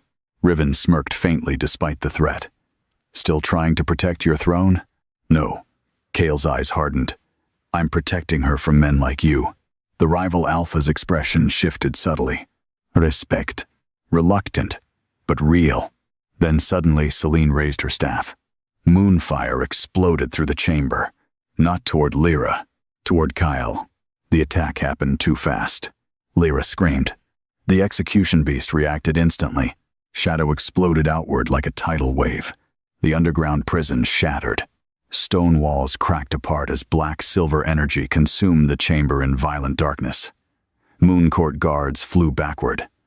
Priestesses slammed against pillars hard enough to break bones. And Selene. The High Priestess froze mid-spell as enormous shadow claws wrapped around her throat. The execution beast lifted her into the air effortlessly. The entire prison went silent. Selene gasped, feet dangling above shattered stone, as silver fire flickered helplessly around her hands. The beast's ancient eyes locked onto hers. Judgment. Lyra felt its intention clearly.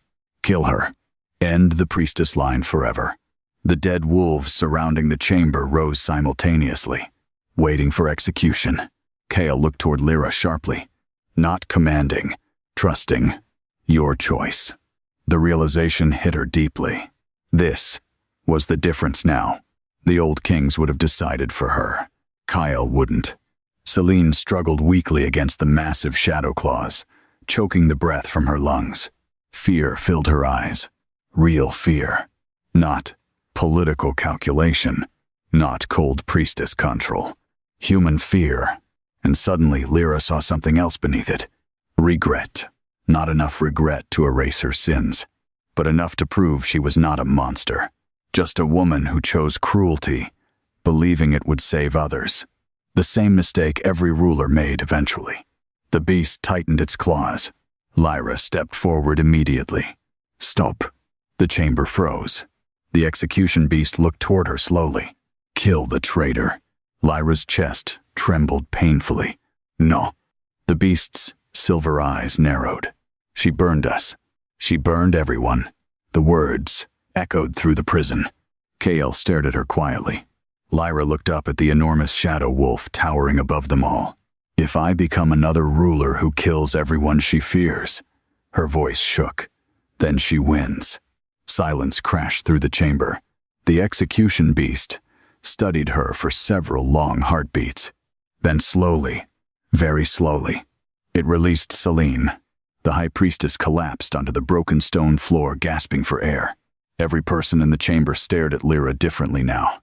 Not because she commanded the beast, because she restrained it. And for the first time in centuries, the execution beast obeyed mercy. Selene remained on the shattered floor, struggling to breathe while the underground prison trembled around them.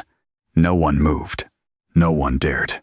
The execution beast towered behind Lyra, in complete silence now, silver eyes glowing through drifting dust and moonlit darkness. Ancient dead wolves stood motionless along the chamber walls like an army awaiting command. The surviving moon court guards stared at Lyra not with hatred anymore, but awe, and awe was far more dangerous, because fear could create enemies. Awe created believers. Lyra slowly realized the entire kingdom might never look at her the same way again. She had just spared the woman who tried to execute her, and somehow that frightened the room more than slaughter would have. Selene finally lifted her head weakly, silver veil torn, pale throat, bruised dark, where the shadow claws had held her. "Why?" she whispered. Lyra looked at her quietly. "Because I'm tired of people becoming monsters to survive power." The words settled through the chamber like judgment itself. Cale's gaze never left her, and through the mate bond, Lyra felt something inside him unravel completely. Not fear, not desire. Reverence. The realization startled her more than the beast ever had. Riven noticed too. The rival alpha leaned against broken stone, blood dripping from wounds across his chest, while his pale eyes studied Lyra carefully. "Well," he murmured softly, "now I understand why the throne answered you." Kale immediately turned toward him, expression darkening again. "You're still alive." Riven smirked faintly. "Barely." The two kings stared at one another across the ruined prison while tension thickened the air again. But something had changed. Before, they fought for dominance. Now, both understood the truth. Lyra stood at the center of the kingdom's future, and neither throne nor prophecy could ignore it anymore. Another tremor shook the castle overhead. Then came distant shouting from above.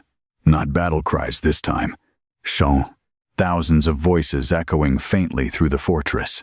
Lyra frowned slightly. "What are they saying?" One of the surviving guards looked terrified to answer. Finally, he whispered, "The Moon Queen." Silence followed. Selene closed her eyes briefly, as though the words physically hurt. Kale's jaw tightened. Riven laughed once under his breath. "It spreads faster than plague." Lyra's stomach twisted. No, but she could already feel it, through the bond connected to the castle itself. The throne lights awakening, the wolves kneeling during the rite, the dead wolves answering her command. Rumors had become belief, and belief could crown rulers faster than bloodlines ever could. Kyle stepped closer to her slowly. "Listen to me carefully." His voice grounded her immediately. "The kingdom is unstable right now. Half the northern packs hate the council. The other half fear you." His silver eyes sharpened. "If we lose control tonight, civil war begins before sunrise." Lyra looked toward the shattered prison entrance, leading back toward the castle above. "Then what do we do?" Before Kale could answer, Selene spoke quietly from the floor. "You leave." Everyone turned toward her. The high priestess slowly pushed herself upright despite the bruises darkening her throat. For the first time since Lyra met her, Selene looked tired instead of untouchable. "The council will never stop hunting you now," she said. "Not after the throne recognized the bond." Kale's expression hardened. "The council no longer commands this kingdom." Selene gave him a look. "You still believe power obeys crowns." Her gaze shifted toward Lyra. "But power obeys fear." The words lingered heavily, because they were true. The alpha houses would never peacefully accept an execution queen. Too many secrets would surface. Too many bloodlines deserve judgment. Riven crossed his arms slowly. "She's right about one thing. The southern alphas will march north the moment they hear what awakened tonight." Kyle's wolf stirred dangerously. "Let them." Riven smirked faintly. "Careful, Your Majesty. You sound eager for war." Kale's expression darkened with something colder than anger. "No." His gaze shifted briefly toward Lyra. I'm simply done sacrificing her for peace that was never real. The words hit her chest painfully, because Chaol meant them. Completely. He would burn kingdoms before abandoning her now. And somehow that devotion terrified her, almost as much as the execution beast itself.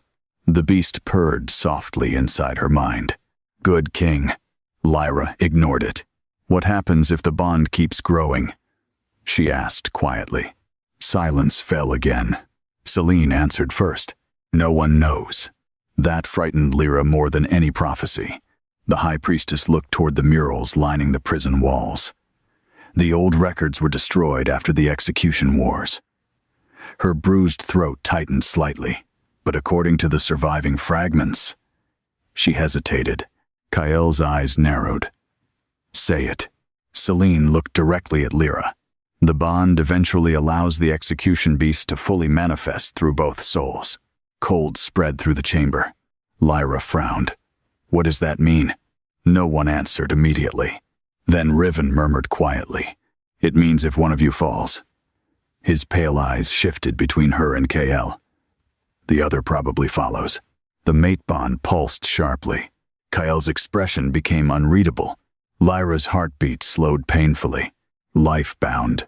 Death-bound. Not merely mates. Something older. Something terrifyingly complete. Before anyone could speak again, another distant roar shook the castle. This one closer. The surviving guards immediately tensed. Then footsteps thundered down the upper corridors leading toward the prison. Dozens. Chaol moved in front of Lyra instantly. The execution beast rose behind her. Selene cursed softly.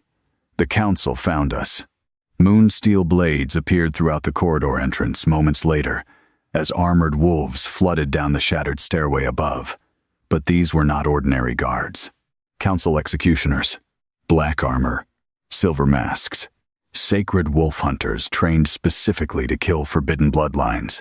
At their front stood an elderly alpha, carrying a ceremonial execution spear glowing with moonfire. Lord Cassian Vale, Chaol's royal uncle. Lyra felt Chaol stiffen instantly. The older alpha removed his silver mask slowly, revealing sharp gray eyes cold as winter steel. My king, Cassian said calmly. Step away from the vessel. Chaol did not move. Cassian sighed softly. Don't make this uglier than it already is. Riven cursed under his breath. Wonderful. The corpse vulture finally arrived. Cassian ignored him completely. His attention remained fixed on Lyra, and the hatred in his gaze felt older than tonight. Older than prophecy. The execution beast snarled instantly. Enemy blood. Lyra frowned slightly. Then suddenly she understood. Your uncle, she whispered toward Chaol. He knew. Chaol's silence confirmed it. Cassian smiled faintly. Of course I knew. He rested one hand atop the execution spear. I was there the night your bloodline was supposed to end. The underground prison went deathly still. Lyra felt the beast inside her erupt in fury. Chaol's expression turned murderous. Cassian continued calmly, as if discussing weather instead of genocide. The last execution vessel begged for mercy while the temple burned. His eyes sharpened toward Lyra.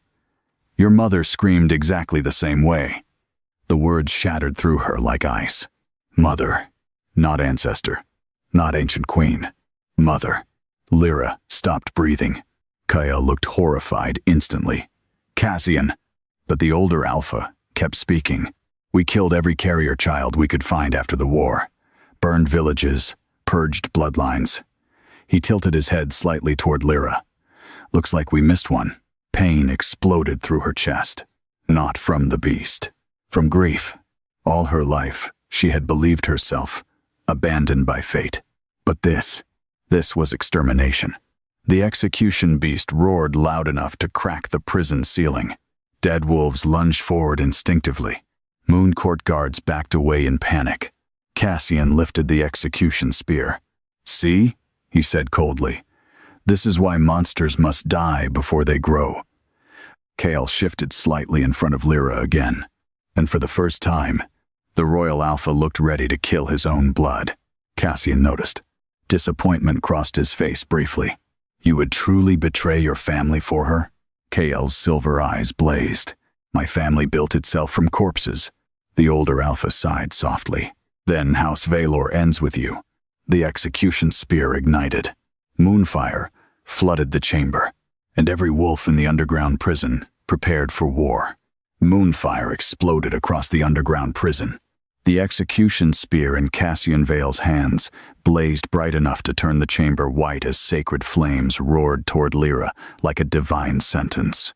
Council executioners surged forward behind him, silver masks gleaming through drifting ash, while moonsteel weapons ignited one after another. The execution beast answered instantly. Darkness collided with moonfire. The impact shattered pillars throughout the prison and sent shockwaves tearing through the ancient chamber, hard enough to collapse sections of the ceiling. Stone rained downward. Dead wolves lunged into the executioners as screaming chaos erupted around them. KL shifted before the dust even settled. His massive black wolf slammed into the nearest executioner with savage force, claws ripping through sacred armor while silver fire burned across his fur. Blood sprayed against the glowing murals. The prison became war, but Lyra barely saw it, because Cassian's words still echoed through her skull. Your mother screamed exactly the same way. The world tilted beneath her feet. The beast inside her roared for slaughter. But beneath that rage, another emotion surfaced for the first time. Grief. Ancien. Endless. Not only hers. Every vessel before her. Every woman hunted for carrying forbidden blood. Lyra staggered backward as visions crashed violently into her mind. A village burning beneath winter skies. Women dragged, screaming from homes marked with moon symbols. Children hidden beneath floorboards while executioners searched the streets. And through it all, a dark-haired woman clutching a little girl against her chest, while silver fire consumed the temple around them. Lida gasped. The woman turned briefly. Same eyes. Samefatsi. Her mother. She tried to save you, the beast whispered. Pain split through Lyra's chest so sharply she nearly collapsed. The truth hit all at once. She had never been abandoned. Her mother died protecting her. Rage followed immediately after. The underground prison darkened violently. Dead wolves tore executioners apart across the chamber, while the execution beast rose higher behind Lyra. Enormous silver eyes now fixed entirely on Cassian Vale. The older alpha stood unmoving amid the chaos. Not afraid. Certain. You feel it now, don't you? Cassian called over the battle. That hunger inside you? Kale's wolf ripped another executioner apart before shifting back into human form directly between Lyra and his uncle. Blood soaked his armor, and silver burns spread across his throat, but his silver eyes blazed with murderous fury. Don't speak to her again. Cassian's gaze flicked toward him calmly. You were always weak, where women were concerned. Kale's jaw tightened violently. You murdered children. I protected the kingdom. The kingdom was never yours to protect through slaughter. Moonfire crashed around them again, as executioners battled dead wolves throughout the prison. Riven Morvain tore through council guards near the entrance corridor, laughing savagely while crimson blood drenched the shattered stone beneath his boots. But even Riven kept glancing toward Lyra now. Watching. Waiting. Everyone in the chamber understood. The same terrifying truth. The execution beast was nearing full awakening, and Lyra's next choice might decide whether the kingdom survived it. Cassian lifted the execution spear slowly. You know why the alpha houses feared your bloodline? He asked quietly. Lyra stared at him through burning eyes. Because we judge them. The older alpha smiled coldly. No. His grip tightened around the spear. Because your kind makes wolves forget who should rule. The words settled heavily. Cassian pointed the spear toward Kyle. Look at him. Kyle stiffened instantly. Cassian's voice sharpened. The strongest royal alpha in generations. A king who conquered 7 rival territories before 30. And now? His gaze darkened toward Lyra. He kneels for a woman carrying a beast, designed to erase kings. Lyra's chest tightened painfully. Because Cassian wasn't entirely wrong. KL had changed for her. Risked everything for her. The beast purred softly, as he should, but Lyra suddenly realized something terrifying. What if that devotion kept growing? What if the bond eventually consumed him completely? The fear must have flashed across her face, because Kyle looked back at her immediately. Don't. One word. Quiet. Certain. As if he already knew what she was thinking. Cassian noticed too. That's the tragedy of it. The older alpha shook his head slowly. You truly love her. Kale's expression became dangerously still. Yes. The entire prison froze. Even battle sounds seemed distant suddenly. Because Kale Draven had never spoken those words aloud before. Not in whispers. Not through the bond. Openly. Publicly. Lyra stopped breathing. Cassian closed his eyes, briefly like a disappointed father. And there it is. The end of House Valor. The execution spear ignited brighter. Moonfire surged toward Kale. Lyra moved before thinking. Shadow exploded through the chamber. The execution beast collided with the sacred flames, head on, swallowing Moonfire into darkness, while silver eyes blazed with fury. Ancient power ripped through the prison hard enough to throw executioners against the walls. Cassian staggered backward for the first time. Shock crossed his face. The beast stood fully between Lyra and Kale now, protecting both. Impossible. Celine saw it immediately. The bond changed the beast. The high priestess sounded horrified. Because the execution beast was not behaving as prophecy demanded. It should have become more violent, more unstable. Instead, it was choosing. Lyra stepped forward slowly, through drifting ash and silver light. Her voice trembled at first, then steadied. You killed my mother. Cassian lifted his chin slightly. I ended a threat to the throne. No. Tears burned Lyra's eyes. You murdered terrified people because you feared losing power. The execution beast growled low behind her. Cassian's expression hardened. And now you understand why mercy fails. The older alpha suddenly hurled the execution spear directly toward Lyra. Kyle moved instantly. Too slow. The spear tore through the air, blazing with sacred moonfire, aimed straight for Lyra's heart. Then stopped. The entire chamber went silent. The spear hung frozen inches from Lyra's chest, held in place by shadow. The execution beast slowly lowered its massive head beside her. Its silver eyes remained fixed on Cassian. Judgment. Lyra looked at the spear hovering before her heart, then slowly reached out. The moonfire should have burned her instantly. Instead, the sacred flames dimmed beneath her touch. Gasps echoed through the prison. Cassian's face finally changed. Fear. Real fear. Because the ancient throne laws contained one terrible truth. If Moonfire refused to execute someone, the moon itself had rejected the judgment. Lyra wrapped her fingers around the spear completely. The flames died. Dark silver cracks spread along the weapon instantly. Cassian stepped backward. No. The execution beast rose behind Lyra fully now, vast enough to fill the entire prison with darkness and silver light together. Every dead wolf bowed. Kale stared at her like she was both miracle and catastrophe.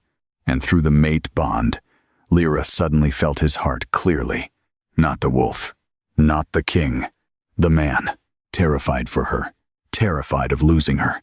And loving her anyway. The realization steadied something deep inside her. Lyra lifted the extinguished spear slowly. I spent my whole life believing I was empty, she said quietly. The prison listened. I thought the kingdom hated me because I was weak. Her silver-gray eyes lifted toward Cassian. But you hated me because you knew exactly what I carried. Cassian's jaw tightened. The executioners began backing away slowly. Even they felt it now. The shift in power. Lyra stepped forward again.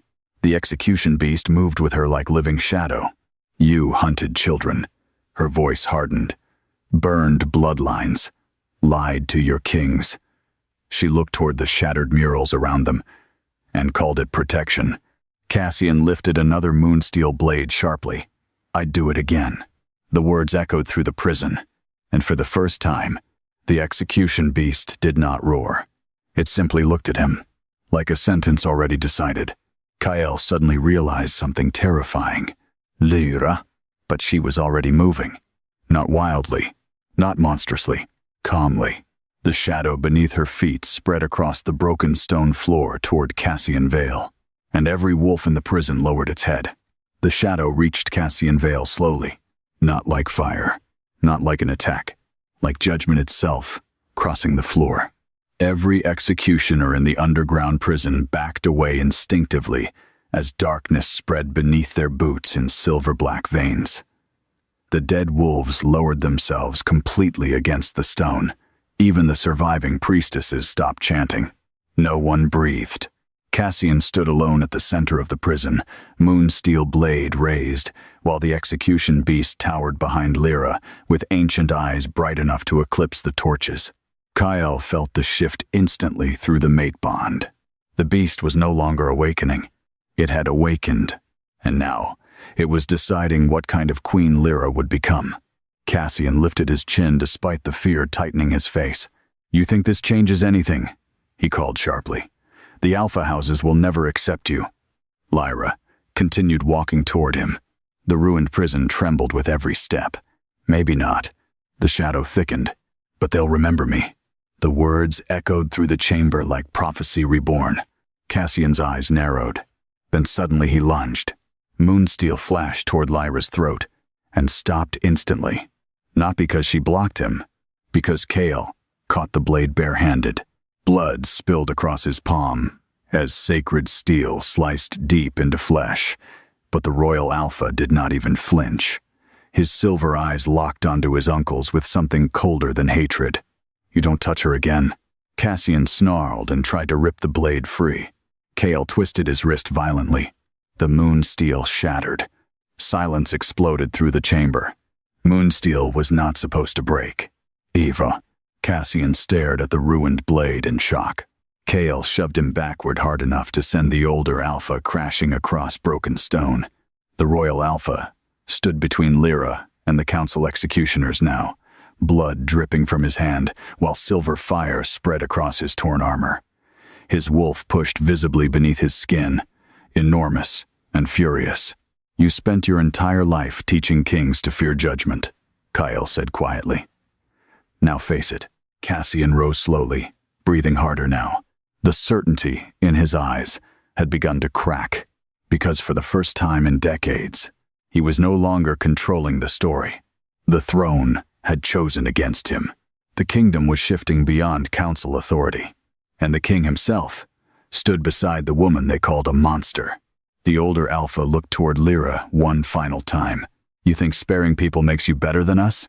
His voice sharpened. "Mercy is why rulers fall." Lyra stopped several feet away from him. The execution beast lowered its massive head behind her, silver eyes fixed on Cassian, waiting. She could kill him. Everyone in the chamber knew it. The beast wanted it. The dead wolves wanted it. Part of her wanted it. This man murdered her mother, destroyed bloodlines, burned children alive, to preserve corrupt thrones. One command, one thought, and the beast would tear him apart. The underground prison became utterly silent. Then Lyra spoke softly.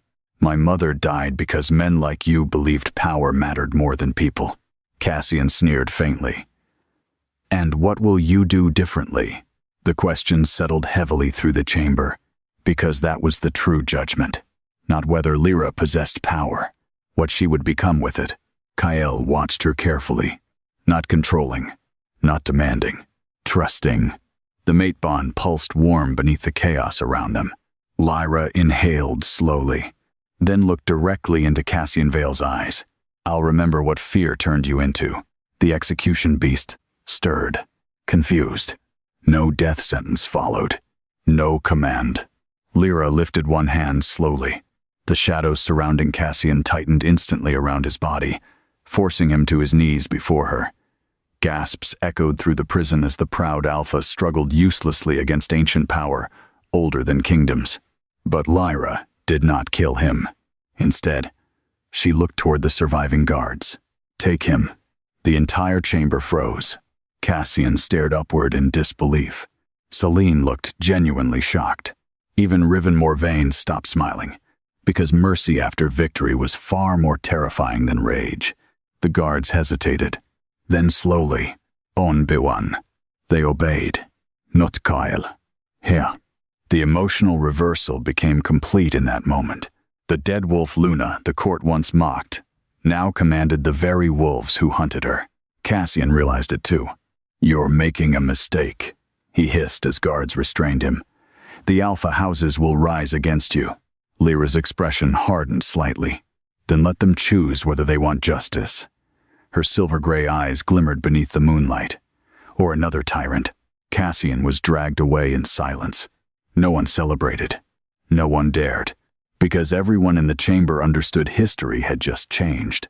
The execution beast slowly lowered itself behind Lyra at last. Vast body curling through the broken prison like living shadow. The dead wolves followed suit, settling into stillness again. Peace. Temporary. But real. Kale finally exhaled shakily. The moonfire wounds across his body had worsened badly now. Blood soaked through the black armor covering his chest and throat, and the silver burns beneath his skin glowed brighter with each passing second. Lyra turned toward him instantly. Fear punched through her chest. "Kale." He tried to straighten. "I'm fine. You're lying." A faint smile touched his mouth despite everything. "Probably." Then his knees buckled. Lyra caught him before he hit the floor. The moment she touched him fully, the mate bond opened violently between them again. Pain slammed through her body, not hers. His. The moonfire poisoning had spread too far. Sacred silver burned through Kale's wolf, from the inside now like slow death. Selene noticed immediately. The execution spear. Lyra looked up sharply. The high priestess stepped closer cautiously. The spear carried consecrated moonfire. If it touched his blood directly, her face darkened. His wolf will eventually tear itself apart. Kale growled weakly. Enough. But Lyra already felt the truth. He was dying. The realization hollowed her chest. No, not after everything. Not now. The beast inside her stirred uneasily. Mine cannot fall. Lyra ignored it completely. How do I stop it? Selene hesitated. Kyle immediately spoke over her. You don't. Lyra's eyes snapped toward him. He held her gaze steadily, despite the pain twisting across his face. The bond isn't stable enough. Selene looked pale. If she tries to pull sacred moonfire into herself directly, the execution beast could consume both your souls. Silence followed. Kale gritted his teeth and pushed himself upright slightly. We'll find another way. But Lyra already knew. There wasn't one. The bond connected them too deeply now. She could feel his heartbeat weakening, could feel the wolf inside him fighting to survive. And beneath that pain, Kyle was still trying to protect her from the cost. Tears burned Lyra's eyes. You idiot, she whispered shakily. Kyle looked confused briefly. Then she kissed him. The entire prison froze. Not gentle, not hesitant. Years of restrained longing, fear, loneliness, and unsaid devotion crashed between them all at once through the mate bond. Kale made a rough sound against her mouth like something inside him finally breaking free. The execution beast roared. Silver-black power exploded through the prison as the completed mate bond ignited fully for the first time. Moonlight burst from the murals. The throne marks beneath the castle awakened completely, and every wolf in the kingdom, every single wolf, felt the bond seal. The moment their lips met, the kingdom changed. Not symbolically, physically. Moonlight exploded across Castle Valor in violent silver waves that surged through every tower, corridor, courtyard, and throne chamber like a living storm. Ancient glyphs buried beneath the fortress walls ignited one after another. The royal banners hanging above the city walls burst into silver flame without burning. Outside, every wolf in the capital froze. Thousands of them. Soldiers in the middle of battle lowered weapons instinctively. Rival alphas stopped mid-shift. Even wounded beasts collapsed onto trembling knees beneath the sudden pressure flooding the night air. The bond had sealed. Fully. And the ancient throne answered. Deep beneath the castle, the underground prison became a cathedral of silver-black light. The murals blazed so brightly the stone itself seemed molten. Dead wolves lifted their heads toward Lyra and Kale together. Now, not separately. Together, the execution beast roared once. Not with rage. Recognition. Kael gasped sharply against Lyra's mouth as sacred moonfire ripped through his body violently. Then suddenly, the silver burns beneath his skin stopped spreading. Lyra felt it immediately through the mate bond. The poison wasn't gone. It was moving. Into her. Pain exploded through her chest. Kael pulled back instantly. Lyra. Black silver veins flashed beneath her throat. The execution beast stirred violently inside her. The sacred moonfire entering her body collided directly with the ancient darkness carrying the beast. Agony tore through her ribs hard enough to steal breath from her lungs. Selena Ventbala. She's absorbing it. Riven stared openly now. Blood forgotten on his own wounds. Impossible. Kael grabbed Lyra before she collapsed fully. Stop. His voice sounded almost panicked. Lyra clenched her jaw against the pain. I can hold it. No, you can't. The beast growled beneath her skin. Burning light. Ancient enemy. The moonfire and the execution beast were fighting inside her. Kael could feel it through the bond. And suddenly his fear became overwhelming. Not fear of her anymore. Fear for her. Lyra looked up at him through trembling breaths. You said you'd stand beside me if I destroyed kingdoms.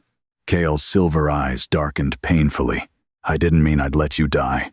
Something inside her chest cracked at the rawness in his voice. Because Kael Draven sounded nothing like a king anymore. Only a man terrified of losing the woman he loved. The realization steadied her somehow. Lyra pressed one shaking hand against his face. You don't get to choose alone anymore. The mate bond pulsed. Varm. Ancien. Equal. The execution beast suddenly went still. Listening. Then slowly, the monstrous shadow lowered itself around them both. Not threatening. Protective. Its massive body curled through the prison like living night, while silver eyes studied Kael carefully. Kael met its gaze directly. For several long seconds, king and beast stared at one another in complete silence. Then the impossible happened. The execution beast lowered its head fully before him. Not submission. Acceptance. Selene inhaled sharply. The old bond. Riven frowned. What? The high priestess looked genuinely shaken now. The ancient record spoke of it once. Her pale eyes remained fixed on Lyra and Kael. The execution beast was never meant to rule alone. Kael's hand tightened around Lyra instinctively. Selene continued quietly. It was meant to judge beside a king willingly bound to it. The underground prison fell silent. Not out of fear this time. Understanding. The old kingdoms had twisted the prophecy. The execution queen was never supposed to dominate the throne, nor destroy it. She was meant to balance it. Judgment beside power. Mercy beside strength. And for the first time in centuries, the bond had formed willingly, instead of through chains and fear. Riven laughed softly under his breath. So that's why the old kings panicked. His pale eyes gleamed with realization, not because they feared the beast. He looked toward Kael, because they feared becoming answerable to something. Kael ignored him completely. His attention remained fixed on Lyra, as black silver veins slowly faded beneath her skin again. The moonfire was stabilizing, not disappearing. Merging. The execution beast shifted uneasily but no longer fought it. Lyra exhaled shakily. Then suddenly, the castle above them erupted into deafening howls. Thousands of wolves. Not attacking. Calling. The sound thundered through the fortress like a living ocean. Kael's eyes widened slightly. The northern packs. They were responding to the bond. One of the surviving guards stumbled toward the prison entrance, pale with shock. Your Majesty. Kael looked toward him sharply. The guard swallowed hard. The army's outside. His gaze flicked nervously toward Lyra. They're kneeling. Silence crashed through the chamber. Even Moda, of course. Selene closed her eyes briefly, because they all understood what that meant. The kingdom had chosen. Not politically. Instinctively. The wolves themselves recognized the bond between Lyra and Kael as legitimate rule. No council decree could undo that now. No execution order. No prophecy twisted by fearful men. The throne belonged to them, and that terrified everyone. Kale looked toward Lyra slowly. You feel it too. She did. Through the ancient magic beneath the castle, through the bond linking them, through the wolves calling outside, the kingdom no longer felt fractured. It felt awake. The execution beast purred softly beneath her ribs. Home. But before relief could settle, another sharp pain ripped through Lyra's body. She gasped. Kyle caught her immediately. What's wrong? The beast moved violently now. Not attacking. Warning. Danger. Something else was coming. The torches flickered, then died. Cold flooded the prison suddenly. Not winter cold, dead cold. Celine's face drained of color instantly. No. Riven frowned sharply. What? The high priestess stared toward the ancient murals surrounding the prison. The bond awakened more than the throne. The stone walls began cracking. Not from battle. From something beneath them trying to rise. The dead wolves throughout the prison stood simultaneously, silver eyes fixed downward toward the floor. Then came the sound. A howl. Ancien. Female. Filled with endless grief. Lyra's blood froze. The murals began bleeding shadow. One by one, the carved queens painted across the walls opened their eyes. The previous vessels. The dead execution queens. Kyle stepped closer to Lyra instantly. The underground prison trembled violently as silver-black shadows emerged slowly from the murals around them, taking the shapes of women wrapped in moonfire and darkness. Not fully alive, not entirely dead. Watching, waiting. Celine whispered in horror. The old queens have awakened. The spirits turned toward Lyra together, and one of them smiled sadly. You finally came back to us. The underground prison fell into complete silence. No one moved. No one breathed. The shadows peeling themselves from the murals no longer looked like paintings or ghosts. They looked painfully real women, shaped from silver moonlight and darkness together. Their long gowns trailing through broken stone while ancient wolf marks glowed faintly across their skin. Execution queens. Every vessel the kingdoms had hunted. Every woman burned, buried, betrayed, or erased from history. Now they stood awake, beneath Castle Valor, watching Lyra. The dead wolves lowered themselves instantly around them in reverence. Even the execution beast behind Lyra grew strangely still. Not dominant. Respectful. Kyle's hand tightened subtly around Lyra's waist. Protective. Ready. The nearest spirit stepped forward slowly. She looked young. Too young. No older than 18. With silver eyes hollowed by centuries of grief. Burn scars twisted across one side of her throat, like black lace beneath moonlight. Lyra's chest tightened painfully. They killed you. The spirit smiled faintly. As they tried to kill you. Her voice echoed strangely through the prison, layered with whispers from dozens of other women. Celine dropped to one knee immediately, trembling. The old vessels. Riven stared openly now, pale for the first time, all night. The young queen's gaze shifted briefly toward Kale. Interesting. Not hatred, not judgment. Interest. Kale met her eyes steadily, despite the tension hardening his body. Then another spirit emerged from the shadows. Olda. Tall. Wrapped in dark silver armor. Lyra Froze. It was the woman from the visions. The queen standing beside the execution beast while kingdoms burned. Seraphine, the last fully awakened execution queen. Her silver-gray eyes settled on Lyra, with unbearable sadness. You carry our blood. Lyra swallowed hard. You're the one they burned. Seraphine nodded once. They feared what they created. Kale's jaw tightened. The ancient queen slowly looked toward him next. And yet you chose her anyway. The underground prison seemed to hold its breath. Kale answered without hesitation. Yes. Seraphine studied him for several long seconds. Then, unexpectedly, she bowed her head slightly toward him. A queen acknowledging a king. Celine gasped softly, because the old records claim the execution queens trusted no throne. None. Yet Seraphine was looking at Kyle, with something dangerously close to approval. Riven laughed once under his breath. Well, this just keeps becoming worse for the council. Selene shot him a murderous look, but Lyra barely heard them, because the moment Seraphine moved closer, memories crashed violently into her mind again. Not fragments this time. Full scenes. The last execution war. Lyra saw moon temples burning beneath winter skies, while Alpha Kings surrounded Seraphine with silver chains. She saw wolves forced to kneel at sword point, while priestesses screamed prayers over execution fires. And at the center of it, a king, dark-haired, silver-eyed, standing beside Seraphine, Kael's ancestor, not attacking her, protecting her. Lyra gasped sharply. Seraphine's expression softened. You finally saw him. Kael frowned slightly. Saw who? Lyra looked toward him slowly. The king who died beside her. Silence. Seraphine closed her eyes briefly. They erased his name from every record. Kael's pulse slowed, because some part of him already knew. The mate bond trembled strangely between him and Lyra. Recognition. Ancient and impossible. Seraphine looked directly at Kael now. Your bloodline did not begin with betrayal. Her voice echoed softly through the prison.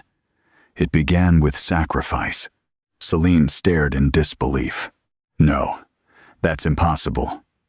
The histories lied. Seraphine interrupted coldly. The shadows throughout the chamber darkened.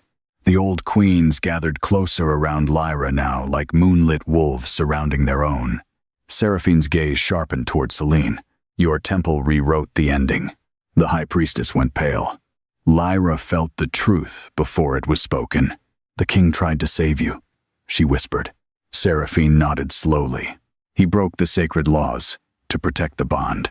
Kael looked shaken now, because the story mirrored them too closely. A king, an execution queen, a kingdom terrified of their union. Seraphine continued quietly. The alpha houses feared losing absolute power. The priestesses feared losing control of divine judgment. Her silver eyes darkened. So, together, they slaughtered us.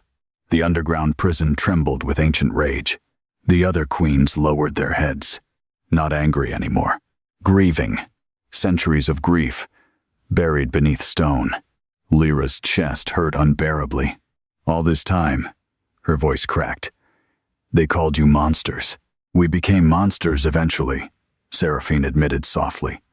Pain changes people. The honesty stunned the chamber. No denial. No excuse. Only truth. Kael suddenly understood something terrifying. The beast wasn't corrupted from birth. Seraphine looked toward him. No. The execution beast behind Lyra stirred uneasily. Seraphine's voice lowered. It learned hatred from us. Silence crashed through the prison, because everyone suddenly understood the real tragedy. The execution beast had once existed to protect balance, but centuries of betrayal, executions, and fear twisted both beast and vessels into something far darker. Lyra felt tears burn behind her eyes. The ancient queen stepped closer carefully. But you, Seraphine touched one trembling hand briefly against Lyra's cheek. You stopped the cycle tonight. Lyra frowned weakly. How? You chose mercy while carrying power. The old queens around them began whispering softly now, voices overlapping like distant moonlit waves. Mercy. Choice. Balance. Restored. The execution beast lowered itself further behind Lyra and Kael together. Listening. Learning. Kael suddenly spoke quietly. What happens now? Seraphine's expression darkened again. The kingdoms will come, Riven muttered. That much was obvious, but Seraphine ignored him. The southern alphas, the eastern kings, every throne carrying corrupt blood. Her silver eyes shifted toward Lyra. They will unite to destroy you before the bond fully stabilizes. Kael's wolf stirred violently. Let them try. Several ancient queens smiled faintly at that. But Seraphine looked sad instead. You still think this will only cost war? The chamber went cold again. Lyra's pulse quickened. What do you mean? Seraphine looked directly into her eyes. The bond between execution queen and chosen king changes over time. Her voice softened painfully. Eventually, you stop feeling where one soul ends and the other begins. Kyle stiffened instantly. Celine inhaled sharply. Riven frowned. Lyra's chest tightened. That's impossible. No. Seraphine's gaze flicked toward Kale. It is love sharpened into something dangerous. Silence.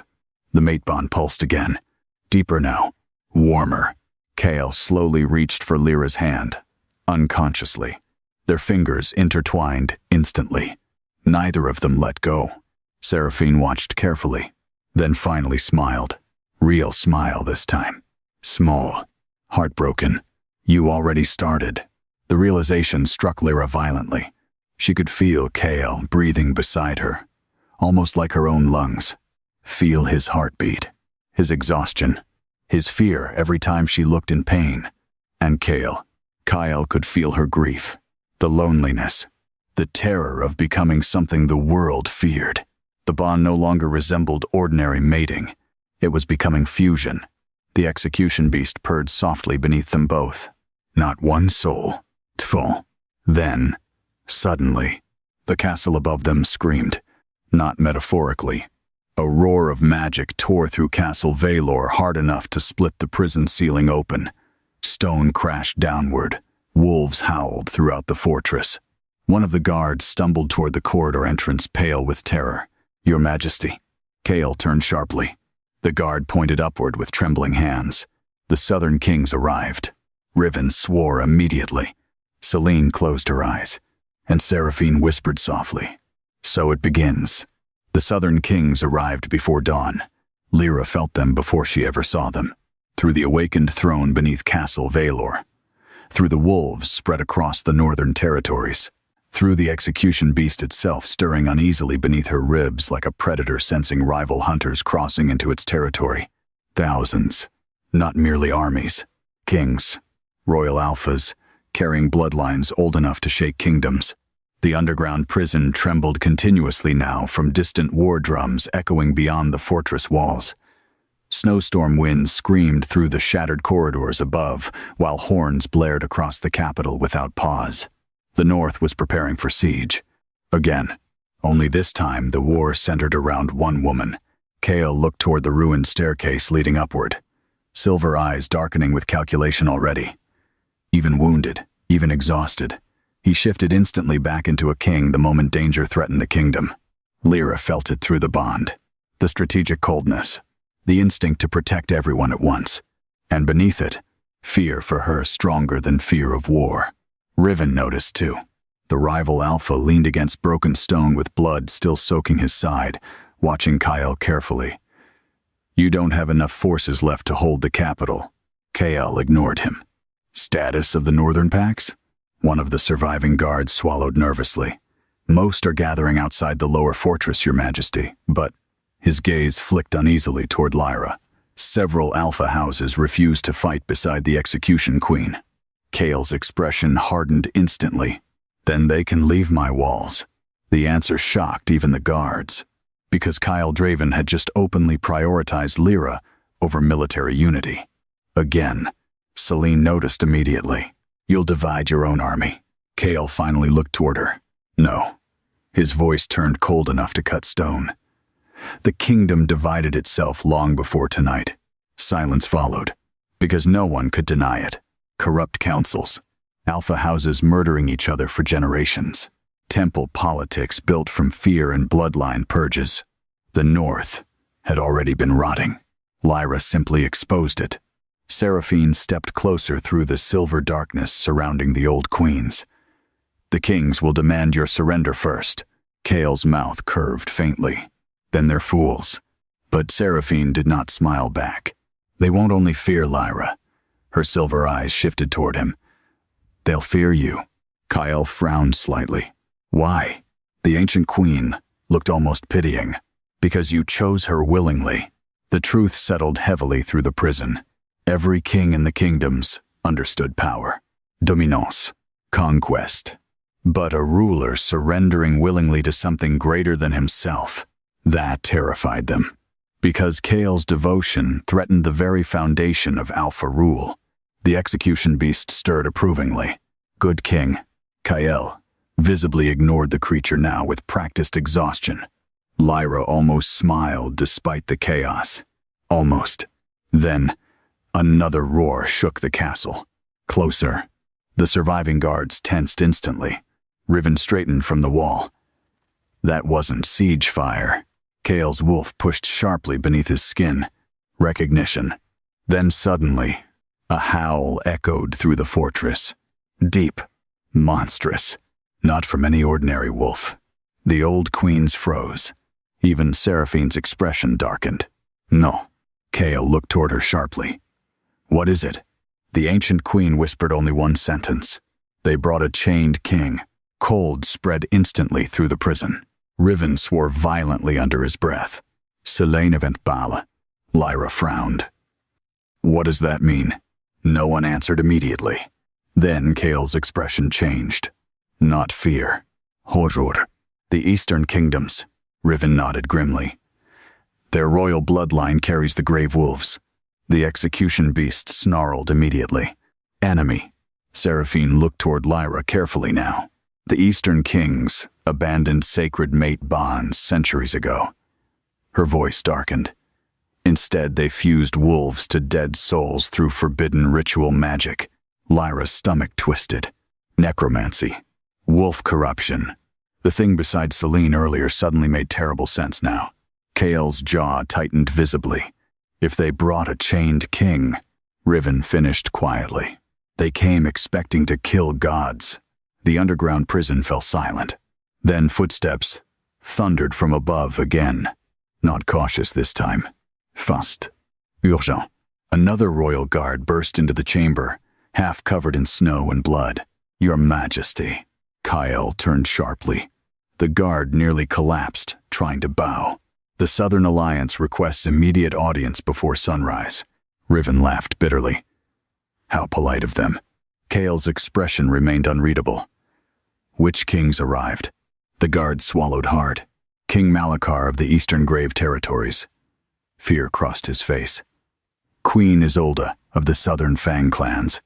Another pause. And the dragon banner from the Western Mountains.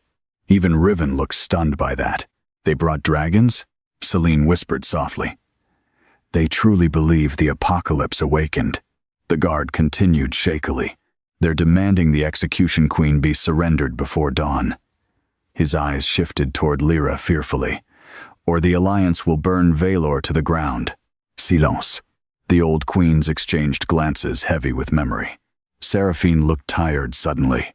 History repeats itself. But Kael stepped forward immediately. No. One word. Absolute. The ancient queen studied him carefully. You would truly risk all northern blood for her. Kael's answer came without hesitation. Yes. The mate bond pulsed warmly. Lyra felt his certainty so deeply, it hurt. No calculation. No political hesitation. Just truth. And somehow that devotion frightened her more than the coming war. Because what if he lost everything for her? The beast purred softly. Then we build new kingdoms. Lyra ignored it sharply. Kael turned toward the surviving guards.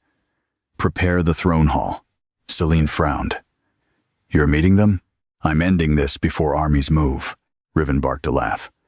You think kings crossing half the continent came for negotiation? No. Kael's silver eyes hardened. They came to see whether the prophecy is real. His gaze shifted toward Lyra slowly. And they will. The underground prison went still, because everyone understood what he meant. Kael intended to present her publicly. Not hide her. Not deny her. Stand beside her openly, before every throne in the kingdoms. Lyra's pulse quickened. The old wound inside her whispered instinctively, they'll hate you. But another truth answered louder now. Let them. Seraphine stepped closer one final time. When you walk into that throne hall, the ancient queen warned softly, the kingdoms will never see you as human again. The words hurt because Lyra knew they were true. No more dead wolf Luna. No more pitied broken girl. After tonight, she would become myth. Monster. Queen. Maybe all three. Kyle moved beside her quietly. His hand brushed against hers. Instant calm spread through the bond. "You're not alone." The simple words nearly broke her. Lyra looked up at him. The silver burns across his throat still glowed faintly beneath blood and torn armor. He looked exhausted. Dangerous. Beautiful. In the terrifying way winter storms were beautiful. And despite everything, he still looked at her like she was something worth protecting. Lyra finally whispered the question haunting her since the bond sealed. What if they're right? Kyle frowned slightly. What if I really destroy kingdoms? Silence lingered. Then Kyle stepped closer until only inches separated them. Then they should have built better kingdoms. The answer stunned her. Not because it was cruel, because it was honest. Kyle touched his forehead gently against hers. The mate bond opened warm and endless between them, and through it, Lyra suddenly felt the deepest truth buried inside him. Not fear of her power, faith in her heart. The realization shattered the last fragile wall inside her chest. The execution beast stirred softly. Chosen queen. Above them, war horns screamed across the capital again. The southern kings were waiting. And before sunrise, the entire world would decide whether to kneel or burn. By the time Lyra and Kale entered the throne hall, the kingdom had already chosen sides. The great black chamber that once gathered to mock the dead wolf Luna now stood divided beneath blazing silver fire and storm-dark banners. Every balcony overflowed with nobles, generals, priestesses, northern alphas, and terrified servants whispering prayers beneath trembling breaths. Wolves lined the marble aisles, shoulder to shoulder in ceremonial armor, claws flexing restlessly against stone. But no one looked at Kale first. They looked at Lyra. The moment she crossed the threshold beside the royal alpha, silence crashed through the hall like a physical force. Not ordinary silence. Fear-struck silence, because the woman they once humiliated no longer walked alone. The execution beast moved behind her now, like living shadow beneath moonlight. Enormous silver eyes glimmering faintly through the darkness, trailing her footsteps. The old queens followed in ghost-like silence near the edges of the hall, visible only when torchlight flickered against them, and every wolf in the chamber could feel the bond. Ancien, absolute, alive. Kale walked beside her in black armor stained with blood and silver burns, one hand resting near his sword while the other brushed hers occasionally as though grounding himself through touch alone. The throne hall trembled beneath the pressure radiating from them both. At the far end of the chamber waited the alliance. 3 thrones had been brought into the royal court itself. An insult, a declaration. King Malachar sat at the center, ruler of the eastern grave territories, his long white hair braided with silver bones, while dead gray wolves rested around his throne like corpse guardians. His eyes looked wrong, empty, like something ancient stared through human flesh. To his left sat Queen Isolde, of the southern Fang clans, wrapped in crimson furs with gold rings woven through dark braids. Beautiful and brutal, she watched Lyra like a wolf deciding whether prey might instead become queen.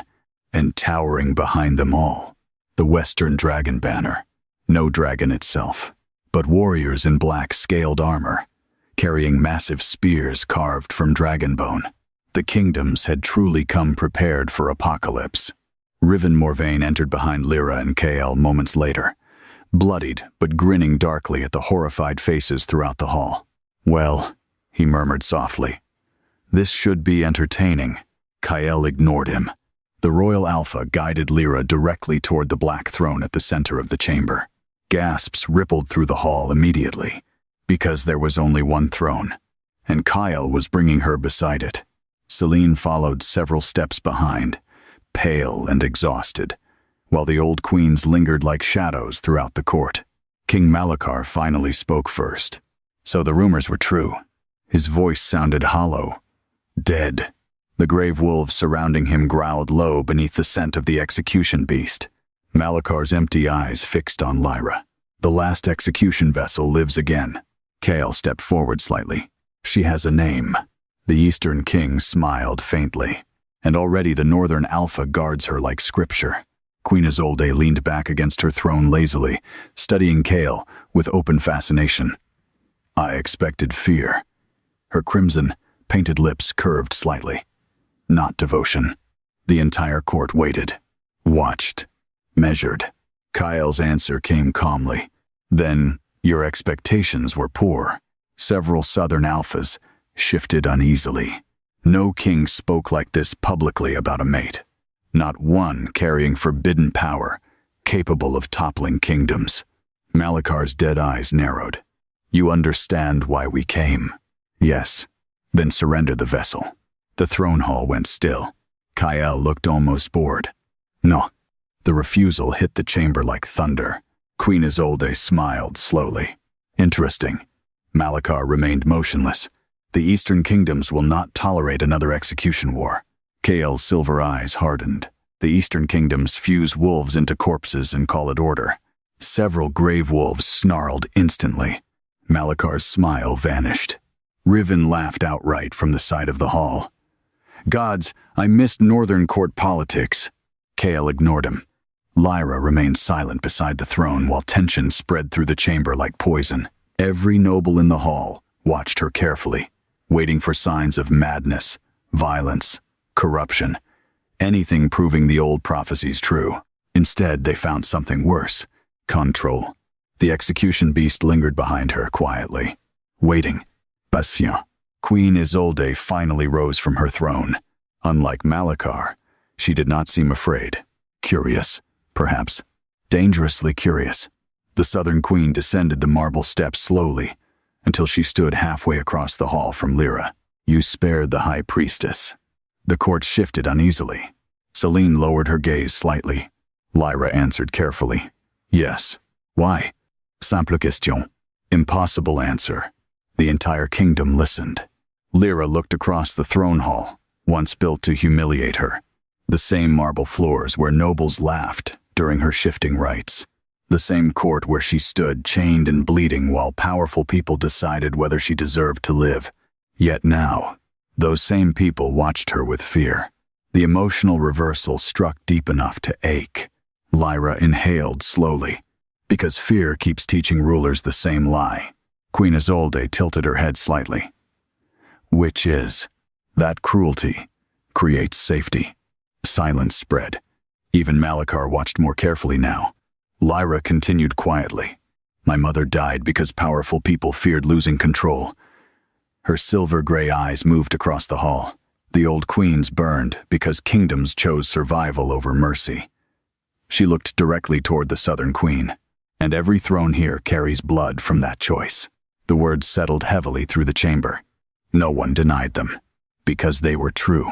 Queen Isolde studied Lyra for several long moments. Then, unexpectedly, the Southern Queen lowered her head slightly. Respect. Gasps rippled through the hall immediately. Malakar's expression darkened. Careful, Isolde. The Queen smiled faintly without looking away from Lyra. I simply recognize strength when I see it. Kale's wolf relaxed slightly beside Lyra, but the execution beast did not. It watched Malakar now, hungry. The Eastern King noticed. Slowly, Malakar rose from his throne. The temperature in the hall dropped instantly.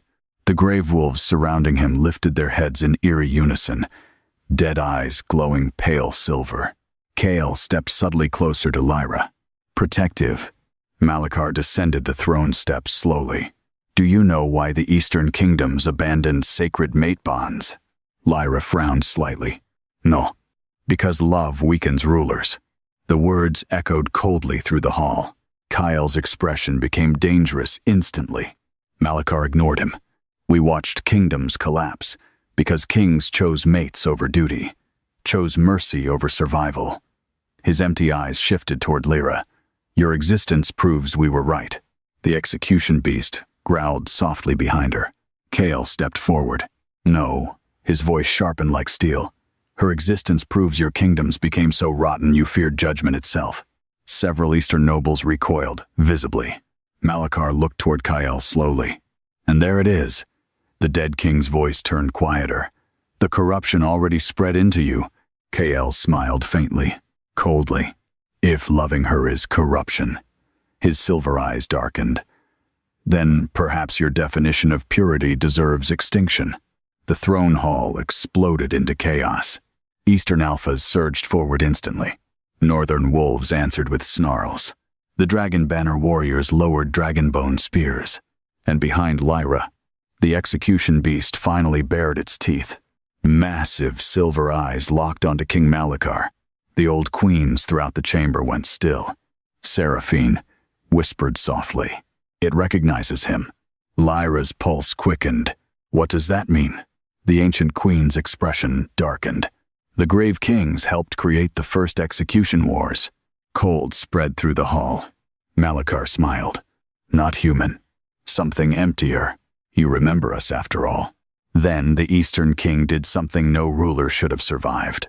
He looked directly at the execution beast and bowed mockingly.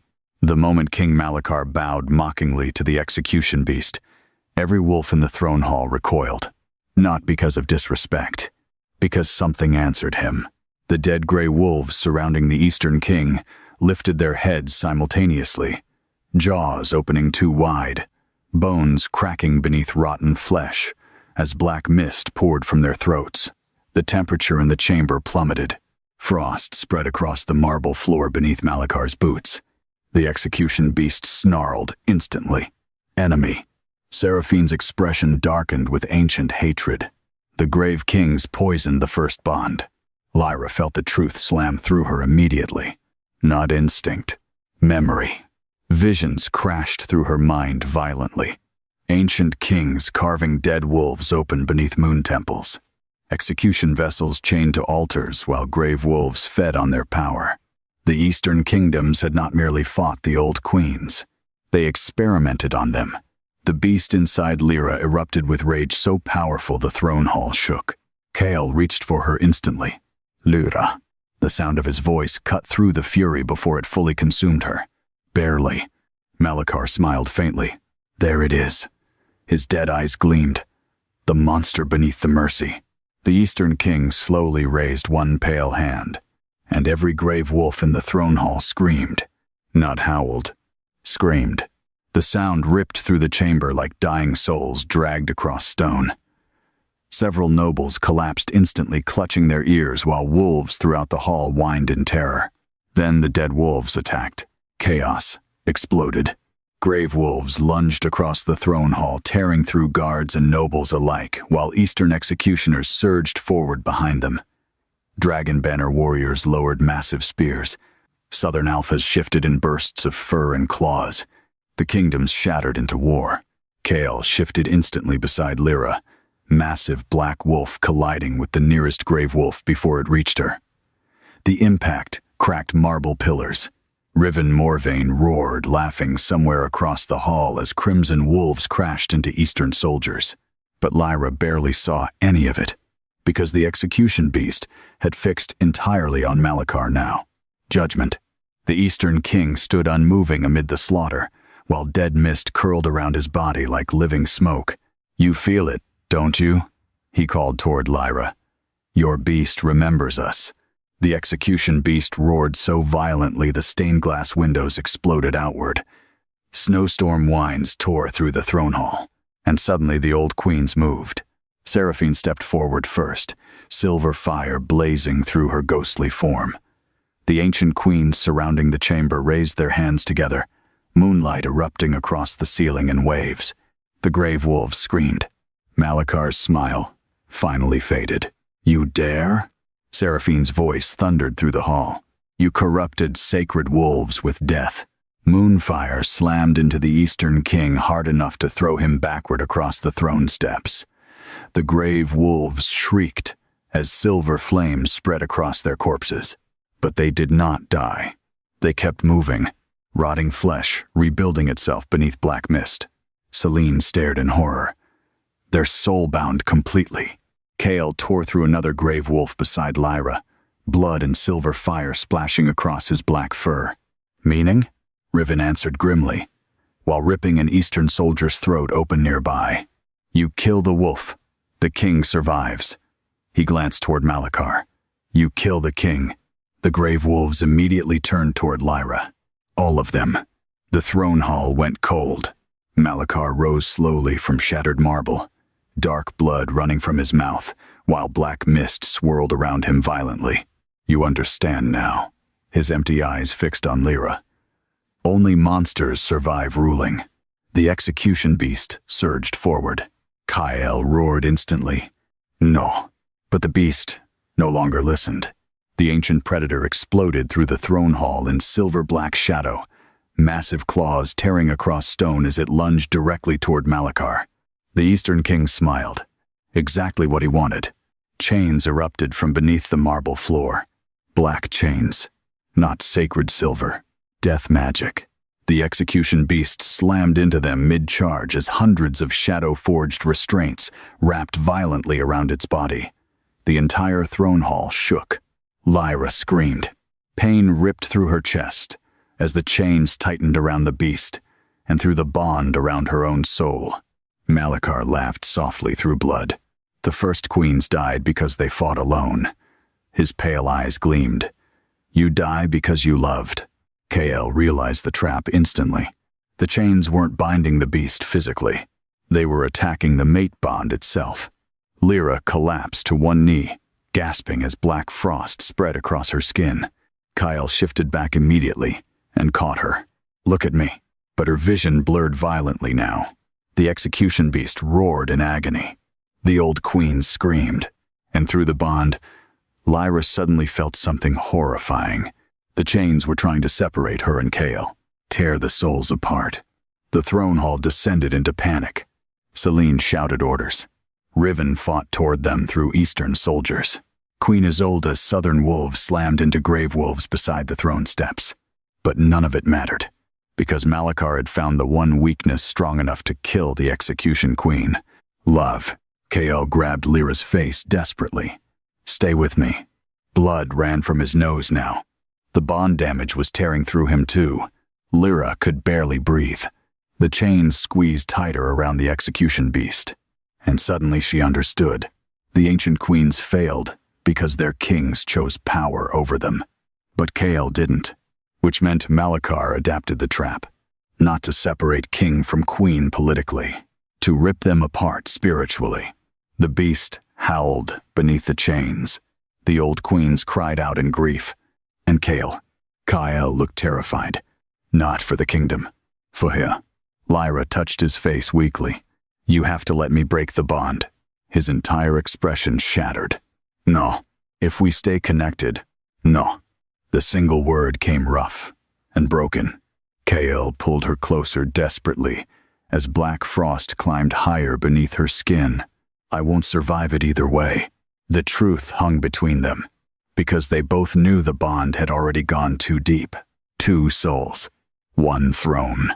1 death. Malachar stepped slowly toward them through the chaos, grave wolves gathering behind him like dead kings rising from graves. This is why rulers abandon love, he said quietly, because devotion always becomes weakness. Kale slowly looked up from Lyra, and something inside the royal alpha finally broke. Not his love, his restraint. Kyle Rose. The throne hall darkened instantly. The mate bond exploded outward through the castle like wildfire. Every wolf in the kingdom screamed. Not in pain. Submission. The black throne behind them cracked apart as ancient power surged through Kale's body violently. Silver marks ignited beneath his skin. His wolf expanded monstrously, larger than it had ever been before. Not submitting to the execution beast. Becoming part of it. Seraphine gasped softly. The old king. The ancient queens stared in shock, because Kale had done something no ruler before him ever achieved.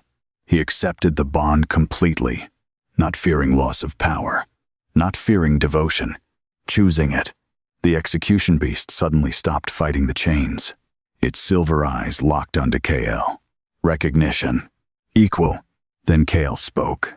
1 sentence, quiet enough that only Lyra heard it through the bond. If the world burns for loving you, his silver eyes lifted toward Malachar. Then let it burn. The throne hall exploded. Shadow and moonlight detonated together as Kale and the execution beast merged their power fully for the first time. The black chains shattered instantly. Grave wolves screamed as silver-black fire tore through the Eastern army. Malakar's smile vanished. Too late. The execution beast rose behind Kale and Lyra together now. Not one ruler. Tfo. King and queen. Judgment and throne. And for the first time in centuries, the kingdoms finally understood why they were always meant to fear love more than monsters. The throne hall burned with silver-black fire. Not ordinary flames. Ancient judgment. Moonlight and shadow twisted together across shattered marble, while grave wolves disintegrated one by one beneath the merged power of the execution beast and the awakened mate bond. Eastern soldiers fled, screaming. Dragon banner warriors dropped their spears. Even the southern alphas backed away beneath the sheer force radiating from the Black Throne. Kale stood beside Lyra, at the center of the destruction. Not king above queen, not beast above ruler. Equal. The bond between them blazed visibly now, like silver fire threaded through darkness, wrapping around their wrists, throats, and hearts in glowing marks, older than any crown. The entire kingdom felt it. Every wolf, every throne, every bloodline carrying centuries of fear. Malakar staggered backward through the collapsing hall, while black fire consumed the grave wolves protecting him. For the first time since arriving at Castle Valor, the Eastern King looked afraid. Real fear, because the thing standing before him was not prophecy, not myth, not corruption. It was balance, and balance terrified tyrants. "You don't understand what you've unleashed," Malakar hissed. The execution beast growled softly behind Lyra and Kale together. Kyle stepped forward first. No. His silver eyes burned brighter than moonlight now. "You don't." The Eastern King raised both hands desperately as black mist exploded around him. More grave wolves emerged from the shadows, larger this time. Malformed things, stitched together from dead flesh and forbidden magic. The old queens recoiled in disgust. Seraphine's voice rang sharply through the hall. He fed royal bloodlines to dead wolves. Gasps echoed throughout the chamber. Queen Isolde looked horrified. Even Riven stopped smiling. Malakar laughed shakily despite the chaos around him. Kings survive however they must. "That's the lie," Lyra whispered. The Eastern King froze. The entire throne hall listened. Lyra slowly stepped beside Kale, silver-black power curling around her like moonlit smoke, while the execution beast watched through her eyes. "All of you built kingdoms from fear." Her gaze swept across the nobles, warriors, and rulers filling the hall. Fear of weakness, fear of judgment, fear of losing control. No one spoke, because every throne in the room carried that truth. Lyra's eyes settled finally on Malakar. "And look what it turned you into." The grave wolves behind him screamed, not attacking, breaking apart. The execution beast's presence alone was unraveling the forbidden magic holding them together. Malakar realized it too late. No. Silver-black fire erupted across the throne hall. The dead wolves surrounding the Eastern King collapsed into ash one by one, while the soul chains binding them shattered violently. The ancient magic sustaining Malakar's kingdom was dying, and with it, so was he. The Eastern King staggered violently, dark cracks spreading beneath his skin. "What are you doing to me?" The execution beast answered through Lyra's voice. "Returning judgment." Malakar screamed, as black mist poured from his body. Souls. Hundreds. Thousands. The spirits trapped within the grave wolf rituals escaped into the throne hall like shattered stars, rising toward the broken ceiling in waves of silver light. The old queens closed their eyes, finally free. The Eastern King collapsed to his knees. "You need rulers like me," he rasped desperately. "Mercy cannot hold kingdoms together." Kyle looked down at him coldly. "Then your kingdoms deserve to fall." Malakar stared upward in disbelief, because Kale truly meant it. The royal alpha no longer feared the collapse of corrupt power. Not if something better could rise afterward. The realization destroyed the last certainty inside the Eastern King. The black cracks reached his throat, then his face, and finally, King Malachar turned to ash before the throne. Silence crashed through the hall. The remaining Eastern soldiers dropped weapons instantly. No one moved. No one dared. Because every ruler present understood what just happened. The execution beast had not slaughtered blindly. It judged. Specifically. Mercilessly. And somehow that made it far more terrifying. The silver-black flames throughout the throne hall slowly faded. The old queen stood quietly beneath drifting ash, while moonlight poured through the shattered ceiling overhead. Snowstorm winds swept across the ruined court, carrying the scent of winter and smoke together. Queen Isolde descended the broken throne steps first. Slowly, carefully, the southern queen stopped, several feet from Lyra and Chaol. Then, to the shock of the entire court, she knelt, one knee against shattered marble. Not submission, recognition. The Southern Fang clans acknowledged the bond. Gasps rippled through the nobles. Riven barked out a disbelieving laugh. Gods. One by one, Southern wolves followed their queen. Then Northern wolves. Then soldiers throughout the hall. Not everyone. Some nobles fled. Some alphas refused. But enough knelt that the throne room itself seemed to tilt beneath the weight of it. The kingdom had chosen. Chaol looked toward Lyra slowly, and through the mate bond, she felt his exhaustion finally crashing down beneath the adrenaline and power. The silver burns across his skin still glowed faintly. Blood soaked his torn armor. He looked like a king dragged through war and death itself. Yet his eyes softened the moment they found her. Lyra nearly broke from the tenderness in them. The execution beast behind them slowly lowered its massive head at last. Peace. Not permanent, but earned. Seraphine stepped closer quietly while the old queens gathered behind her. Our time ends here. Lyra's chest tightened immediately. Wait. The ancient queen smiled sadly. You already carry us. Silver light began dissolving through the old queens one by one. Not death. Release. The spirits that spent centuries trapped beneath the castle were finally free. Seraphine looked toward Chaol one final time. Guard her heart carefully, king. Chaol answered softly. With my life. The ancient queen smiled. I know. Then she turned toward Lyra. You gave us the ending we could not reach ourselves. Tears burned Lyra's eyes. Seraphine reached out gently, touching her cheek one last time. Live enough for all of us. And then, the old queens vanished into moonlight. The throne hall fell silent again. Only snow remained drifting through the shattered ceiling overhead. Chaol moved toward Lyra immediately afterward, one hand brushing carefully against her face, as though reassuring himself she was still real. You're shaking. So are you. A faint laugh escaped him. The sound felt strange after so much death. Varm. Uman. Lyra looked around the ruined throne hall slowly. Broken marble. Ash-covered banners. Kneeling wolves. A kingdom. Forever changed. What happens now? She whispered. Chaol followed her gaze. Then, slowly, the feared royal alpha lowered himself before her once more. Not because prophecy demanded it. Not because the beast forced him. Choice. Always choice. The entire throne hall watched in stunned silence as Chaol took Lyra's trembling hand and pressed his forehead gently against it. His voice carried through the ruined kingdom clearly. No more hidden queens. Emotion crashed through her chest, hard enough to hurt.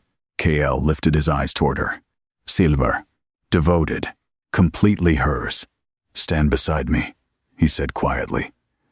Not as my Luna. His grip tightened gently around her hand. As my equal. Tears blurred Lyra's vision. All her life, she had been treated like something broken. A failed wolf. A cursed girl. A dangerous mistake. Yet now, before kings, nobles, armies, and ancient magic itself, someone finally looked at her and saw not weakness, but worth. The mate bond pulsed warm and endless between them. And slowly, Lyra smiled. Outside Castle Valor, thousands of wolves lifted their heads toward the storm-dark sky and howled together beneath the rising moon. Not for war, For the first queen who taught the kingdoms that mercy could survive power, and for the king who loved her enough to kneel.